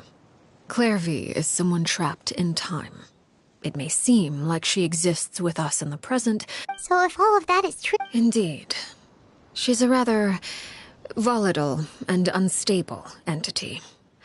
Sometimes she would look after the children, but other times she would hide from me and become obsessed with revealing the truth about the house to anyone who will listen.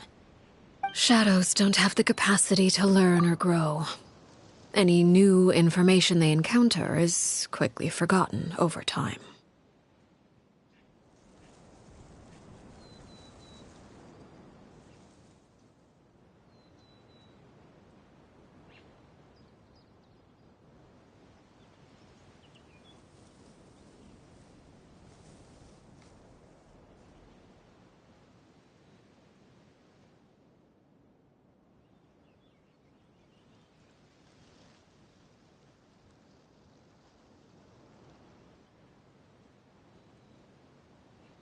Your attempts to expose Clairvy to sunlight.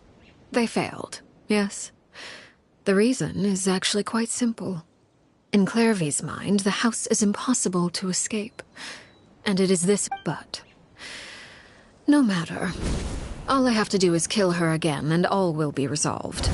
I don't anticipate so much as a single speck of ash will be left behind this time. Wait!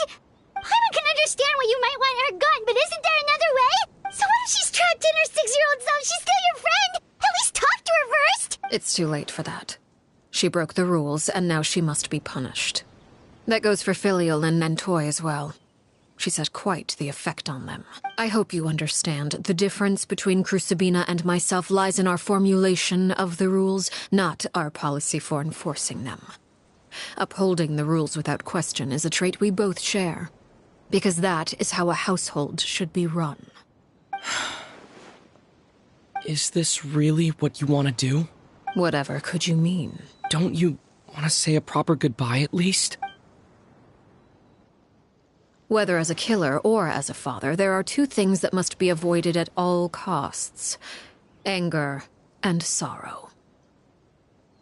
Anger makes you impulsive. Sorrow causes you to waver.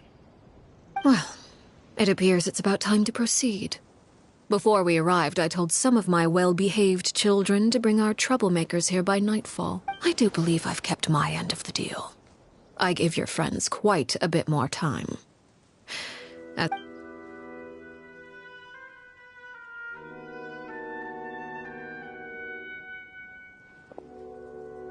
Here they are, Father. You gonna execute him? Seeing something like that would actually be a first for me. Lenny! I'm sorry. I heard about how you helped buy us more time, but I still failed. I couldn't find a way to fulfill her wish. Huh? Are you... Perry? Indeed, it's been a while, Clairvy. Perry! Shh, stay right there. I'm sorry to postpone our reunion, but first I believe certain scores need settling.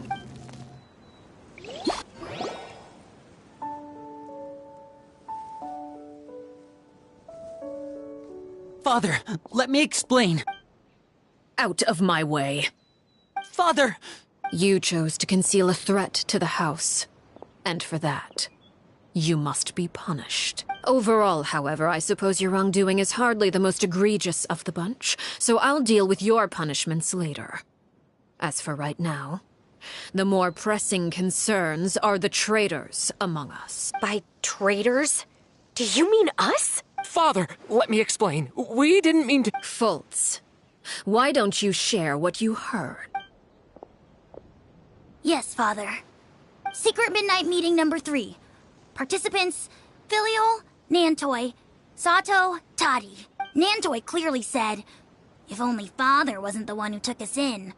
Sato added, I'm sick of this life. I just want to live as a normal person. Filial was the worst of them all. She called us crazies and said a bunch of mean things about Father. I did not! You're lying! Fultz is trying to frame us. It's not like I'm the only one who heard those things. After that, you and Toddy and a bunch of other people started talking about Clairvy. You were using all those things Clairvy brought up as an excuse to question Father. We're birds locked in a cage. The only way... You little... You just want me gone, don't you?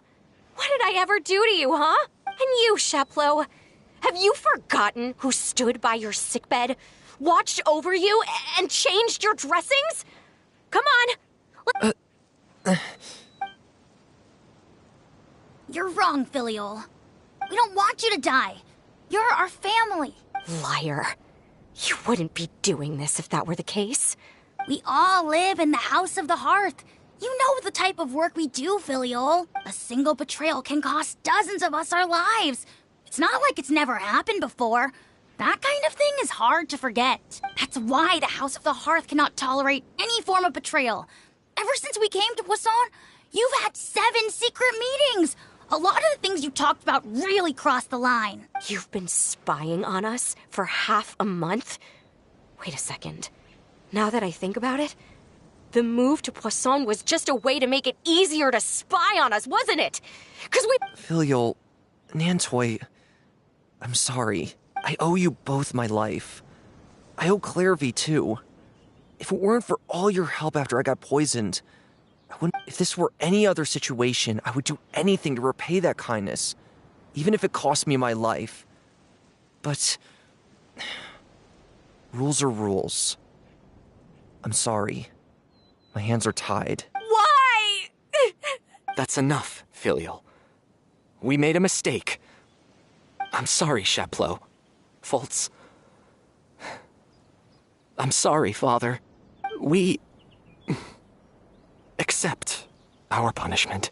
Chapleau, according to the rules of the House of the Hearth, how should these traitors be punished? All those who betray the house pay with their lives.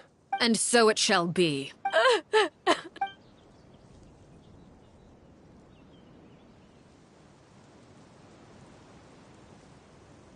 Father, please wait! Something you want to say, Linny? Please reconsider, Father. What Filial and the others did, does it really count as betrayal? We all come from broken families. From the very first day we joined the House of the Hearth, we wanted nothing more than to make it a real home. But the truth is, none of us know what a real home should look like. I'm not saying I have all the answers.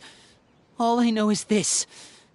Killing Filial and the others may uphold the rules, but doing so will only bring us further away from being a real family than we've ever been. So please, Father, please reconsider. I agree with Linny. Father, please. Linny, you...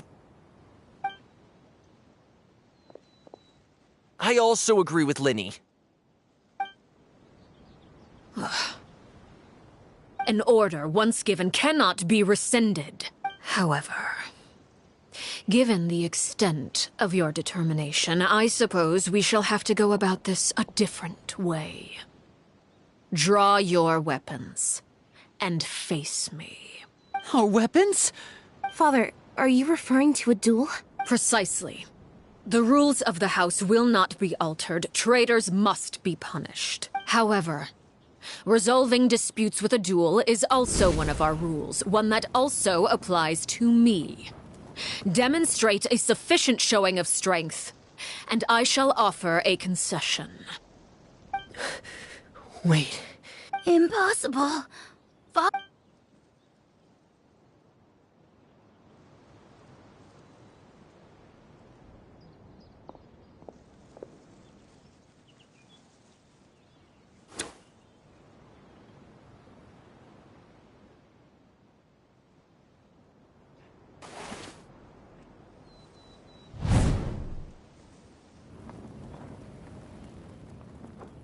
Did you hear that, Traveler? Lenny and the others have to duel the knave. What should we do? If they lose, those people from the house are really gonna be executed. Don't you want to say a proper goodbye at least? Anger makes you impulsive. Sorrow causes you to waver.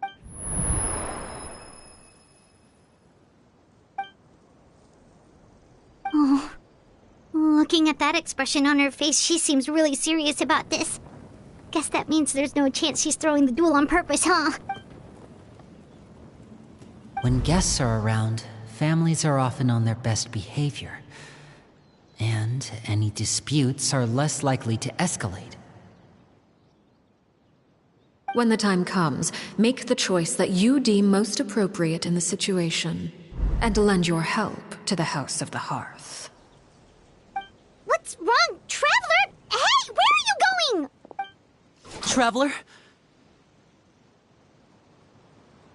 You're asking to join the duel against the knave?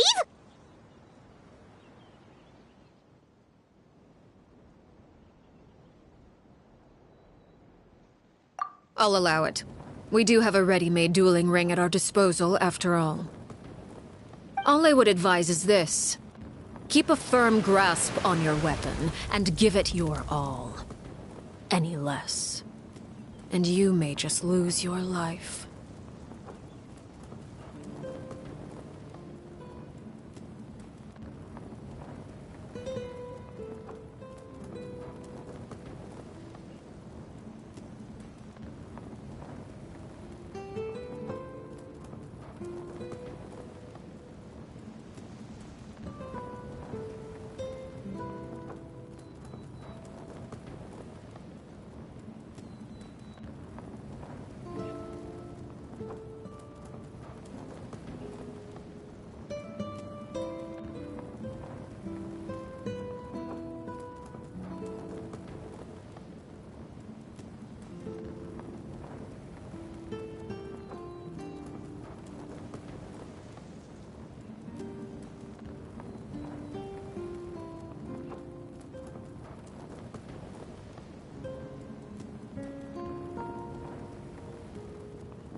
Why the hesitation? With these righteous flames!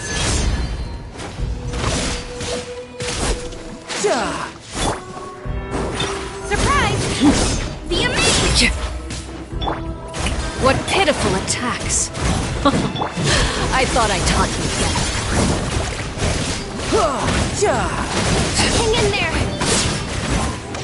Now that's not it. With these rising flames!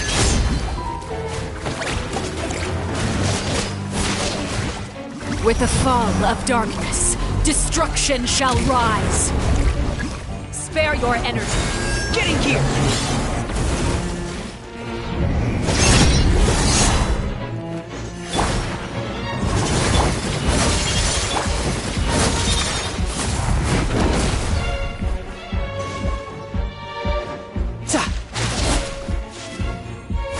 Closer now. Watch out for Father's movements!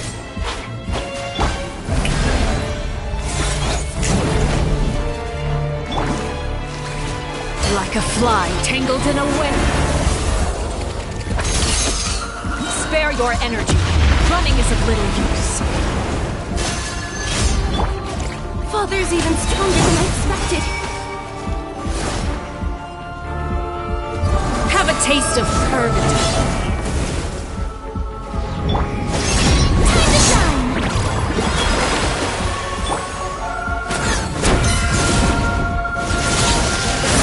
Shouldn't let your guard down. Get here!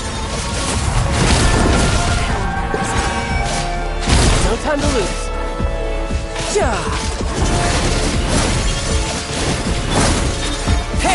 Not bad. You've proven to be a worthy opponent after all. Now more chance. Not bad. You've proven to be a worthy opponent after all.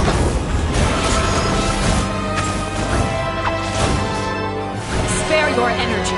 Running is of little use.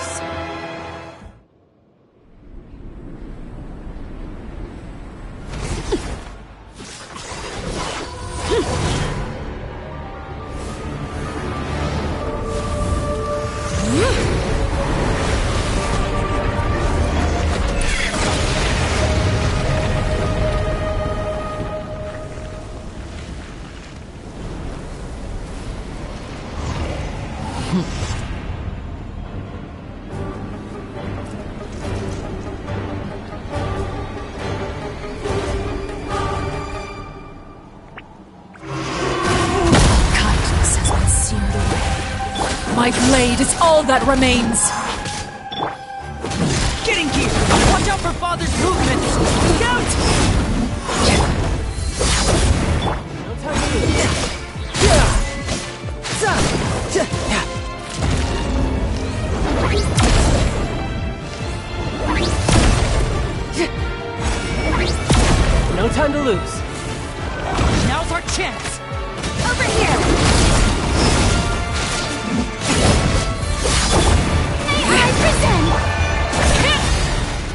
Stefana! Over here! The amaze! The sun and moon have set. Only have you. Watch out for Father's movements! Look out!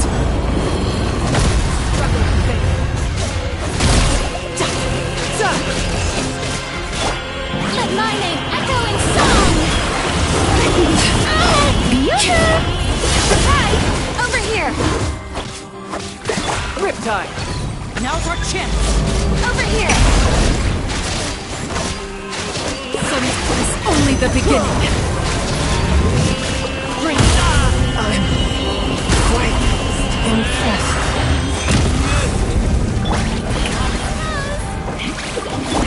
Stefana! Let the magic begin!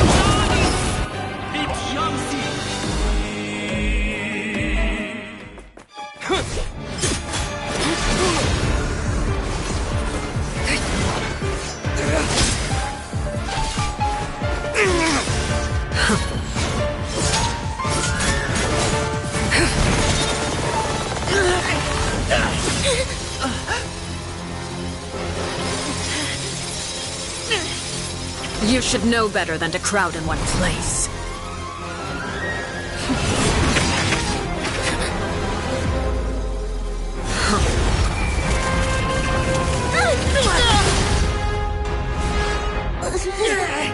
Oh, I know. No! I'm sorry, Father!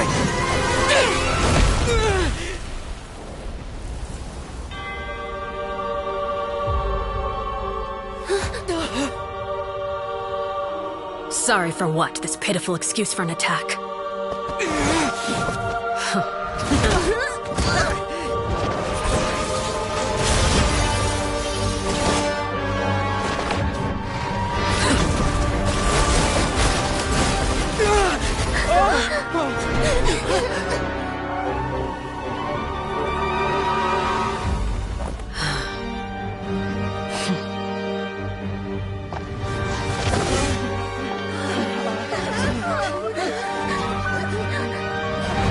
Father, no!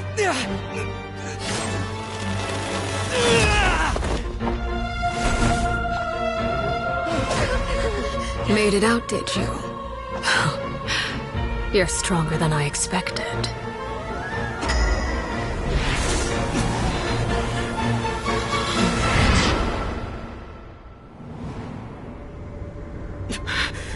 A crimson moon? I can't move.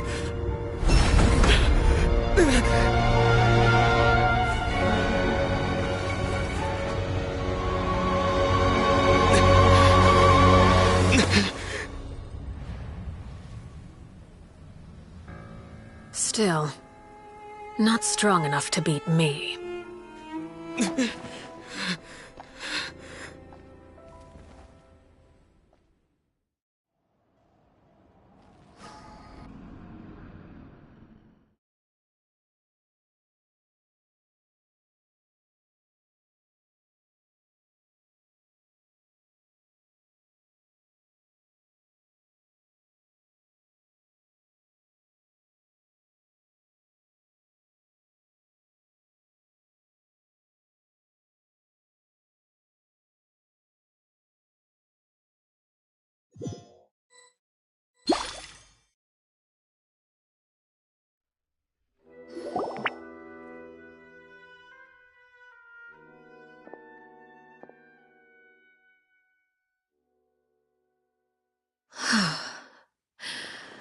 I believe we can end things here. It's not often that we get to enjoy the company of guests, after all. We wouldn't want things to get too out of hand. Brother, are you alright? Lenny. Given that I am the victor of this duel, as agreed, the punishment stands. No! I never thought things would end like this. However, everyone involved in the duel demonstrated a remarkable level of strength and determination. In light of this, I'm prepared to change the method of execution. Elwar, the bottled flames I gave you for safekeeping. Do you still have them? Yes? I wasn't sure what they were for, but I've kept them super safe. Wonderful. Then, in just a moment, I'll have you administer them. Bottled flames? Indeed. They're the product of a secret experiment. Under certain special circumstances, flames can be extracted from my person and preserved. Once ingested, searing pain will spread across every inch of your body. No harm will come to you physically, but your memories will be burned away. If you can withstand the pain, when you awake, you'll have forgotten everything you know about the House of the Hearth, and will be expelled from the organization. In other words, administering this concoction will kill the version of you that grew up in the house, and give you a new identity.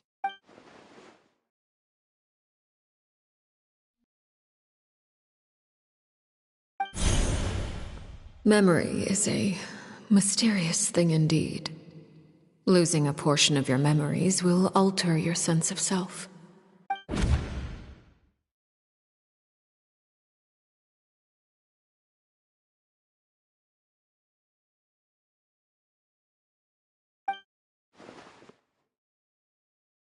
So, you're just letting us go, Father?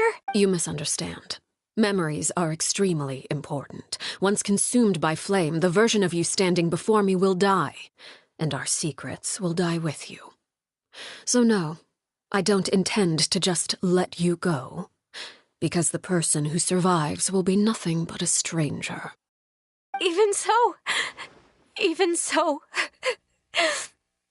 I won't have to live in fear anymore. I'm sorry, Father. I'm sorry I let you down. But I really... Don't cry, Filial. You haven't left the house yet, so there are still rules to be followed, yes. Remember what I taught you. Anger makes you impulsive, sorrow causes you to waver. Don't let yourself be controlled by your emotions. Of course.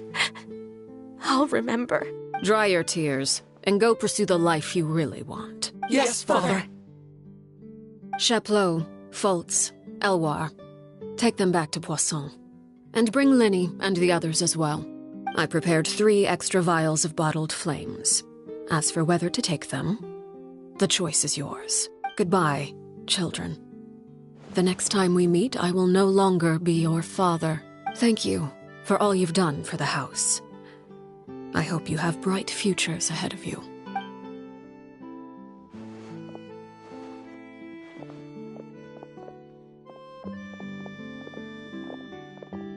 Father. Let's go.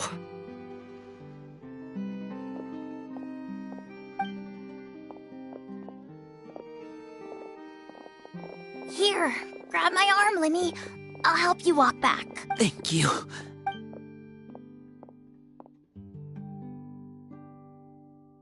Clairvy.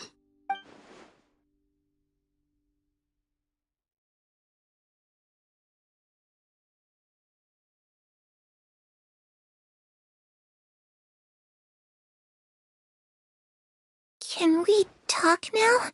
You really are Perry, aren't you? I haven't seen you in so long. How come you're all grown up? Wait, did I somehow... Neither. You died, Clairvy. That's what happened. You could have at least sugarcoated it a little. Look, she's done speechless.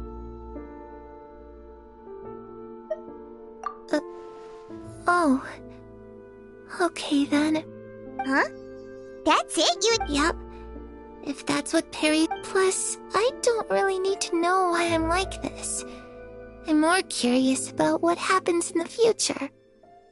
If you're... Can you tell me about it? You never stopped trying to defy fate. At first, no one believed you. You could only vent your frustrations to the moon. In fact, you often sought comfort in the night sky. You wanted to see the aurora, so one night we promised each other we would go to Snezhnaya to see it together. Later on, you tried to run away, but you were brought back each time. Mother spared your life, but it wasn't out of kindness. Instead, she decided to make an example of you by slowly torturing you over time. That way. Still, you never gave up.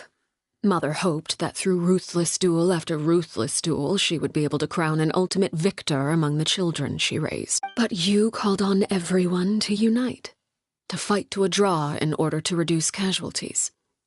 Your efforts may have only delayed the inevitable. You tried everything you could think of, but every attempt ended in failure.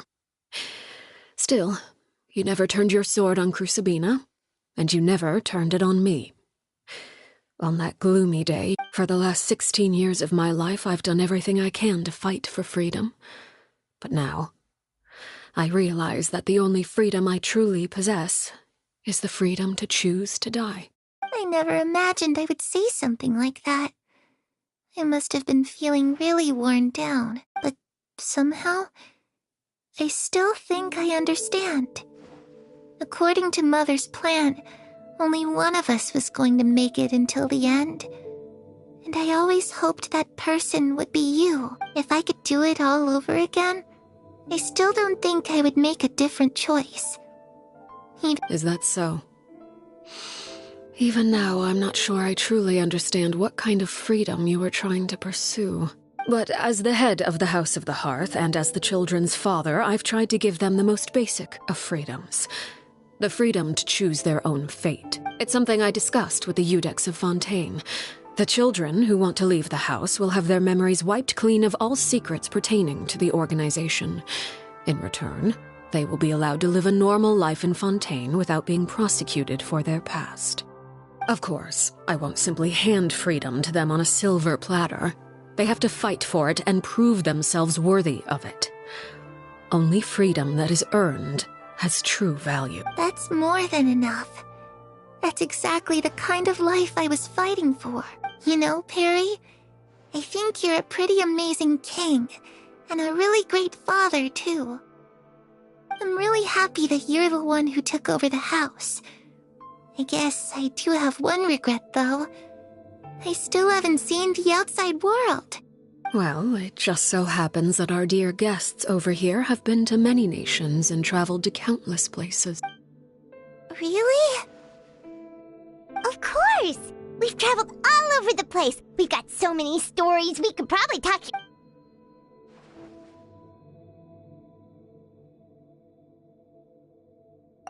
You know, are you playing the lute while singing into the winds of freedom?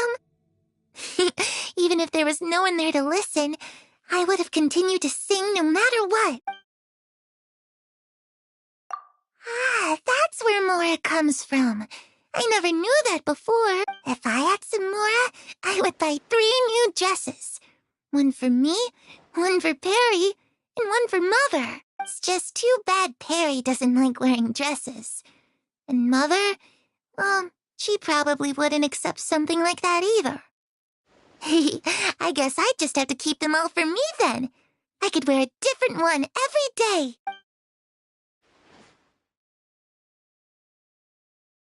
Those yokai you mentioned. I once saw a drawing of this one guy with horns on his head and a super scary face. Oh, sounds like you're talking about an Oni. Yep. I was always too afraid to skip Mother's fighting lessons, but at the academia, I bet you could do all sorts of secret things in class. Things that have not... I'm just kidding.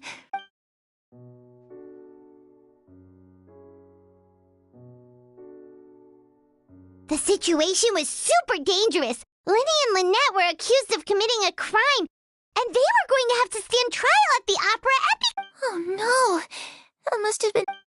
Don't worry, we were able to turn the situation around super quickly. How'd you do that? Come on, tell me. Okay, so it was like this.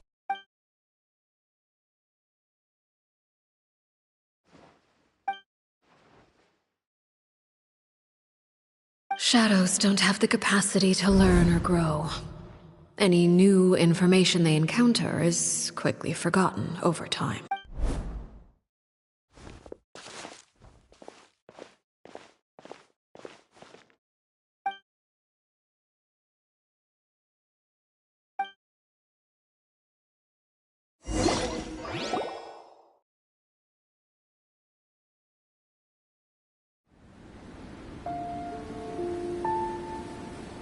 Clairvy, you've worked tirelessly from the shadows to overthrow the House of the Hearth.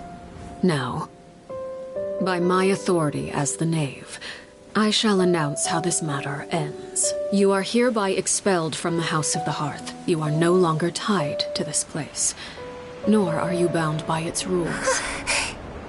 You're saying that I can finally leave? I get to experience the outside world as well? Oh, I almost forgot. There's no getting older for me. Still, seeing who you grew up to be makes me really happy, Paraware. Take care of yourself.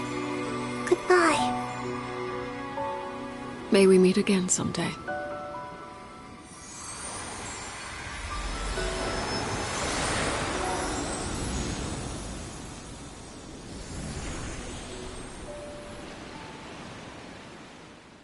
Clairvy. She left so soon. Paimon... I also have certain sentiments left unsaid. I wanted to tell her that the aurora I saw in Snezhnaya was just as beautiful as the ones in the pictures. But a shadow's memories reset at dawn.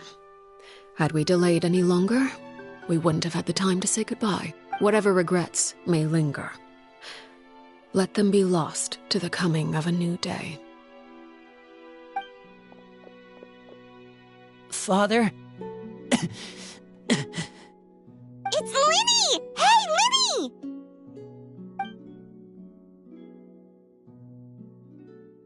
What is he doing back here? Let's go check...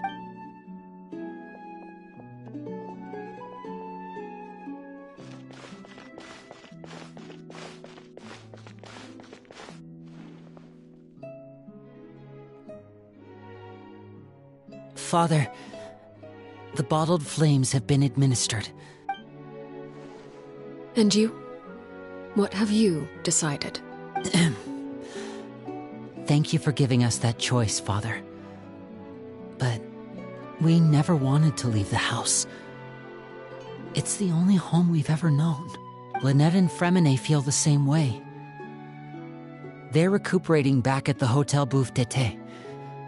But I'm sure you're well aware of the expectations I have for you. I want you to follow in my footsteps and become the next king of the house. Yet you seem to have different ideas, I must admit. I'm rather surprised by your decision to stay. There's nothing wrong with choosing to live a quiet life. Leading this organization is a heavy responsibility, one not so easily carried by someone forced onto the throne. I just never understood what you saw in me. You're brave, talented, and, most importantly, you cherish your family. You would do anything to protect them, even if it costs you your life.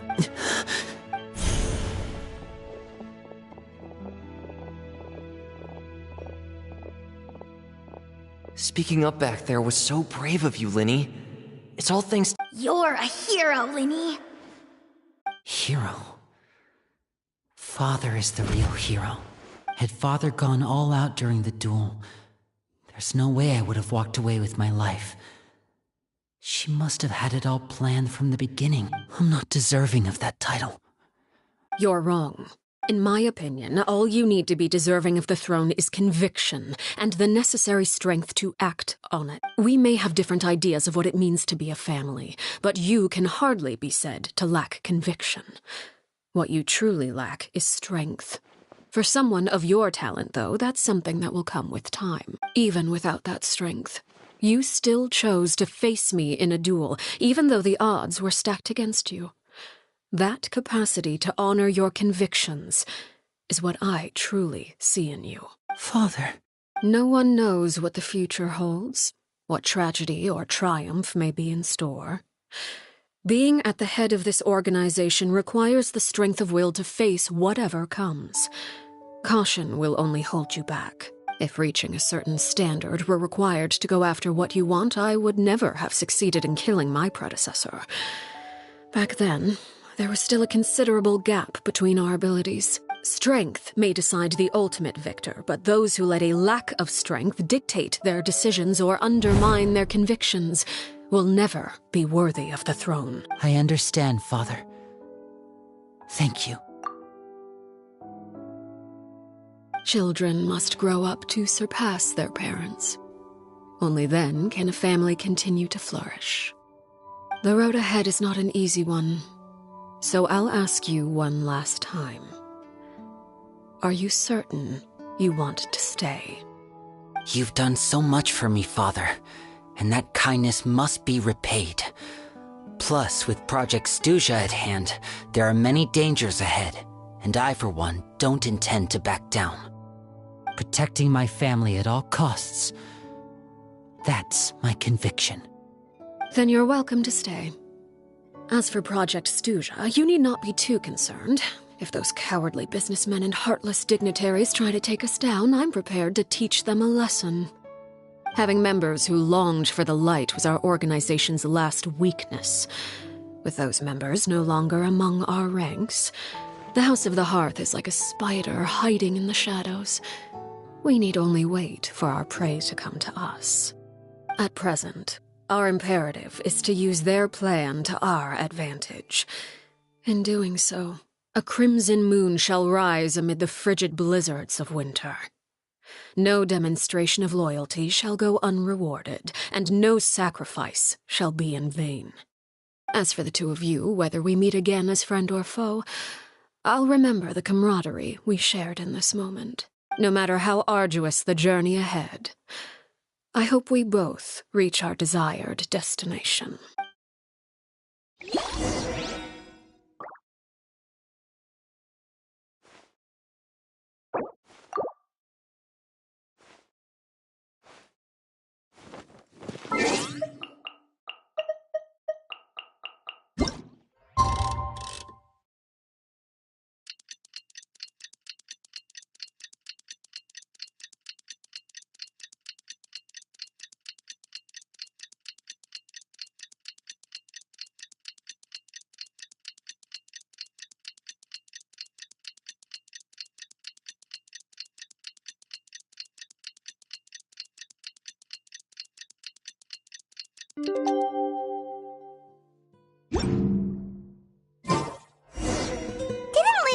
Lynette and Fremine were recovering at the Hotel Bouffe d'été? Oh, Paimon wonders how they're doing. Maybe we should go check on them.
Lynette? Fremine? How are you feeling? Much better. Whew, What about you? Are you feeling alright? I knew you'd come out unscathed. Us, on the other hand, well... Oh, and I wanted to add, Linny and the other members have left Poisson and returned to the House of the Hearth. According to him, there haven't been any more sightings of a spirit roaming the house. I see. I'm glad. Father came to check up on us 2 days ago and told us about what happened with Crusabina and Clairvy. Wait, what? You've met the former knave? Crusabina died a year after Clairvy. It was during the year between their deaths that I joined the House of the Hearth. Crusabina had an extremely cruel and radical way of doing things. While she was alive, the atmosphere in the house was suffocating. When I joined, though, the experiment she valued so much had already come to an end, and all the people involved, dead and injured alike, were gone. A couple of months after I joined, Father killed Crusabina and burned all her files. With that, the names of all the people subjected to her experiments, Clairvy included, were lost to the flames, along with... Father took in Lenny and me a couple months after that, but she never mentioned anything about Crusabina or Clairvy. It really seems like something she was planning to keep to her. The last time you talked to her, did she mention why she kept it a... She said she didn't want us to be affected by the darkness of the past. She was worried we'd develop a false sense of gratitude towards her if we knew about it. The foundation of a family should be free of any corrupting influence. Whatever happened in the past, it has nothing to do with who we are now. And that's what Father told us in the end. But I still thanked her for everything. It was only after hearing about what Crucibina did that I finally realized how insignificant our lives could have been. The members of the house meant nothing to her. To say that she valued them in any way, even just as a tool, would probably be giving her too much credit. If Father hadn't taken over the House of the Hearth, I probably would have already... Father rarely brings up the fact that she saved us. She doesn't believe that being indebted to her should be what ties us together. But even if we didn't owe her anything, we would still choose to stay. Because this is our home. We may have arguments or times when we feel wronged. Some people may even choose to leave. But as long as Father is here... Whether the path before us is bathed in sunlight or shrouded in shadow, Wolf... So I wanted to say thank you for helping us make it through this crisis. Without your help... Oh, we didn't do anything, really. Of course. You're welcome anytime. Are Filial and Nantoy okay? I actually saw them at a cafe this morning. They didn't recognize me. From what I could tell, they were drinking coffee and talking about what they seemed happy. If I had to take a guess...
You're mine!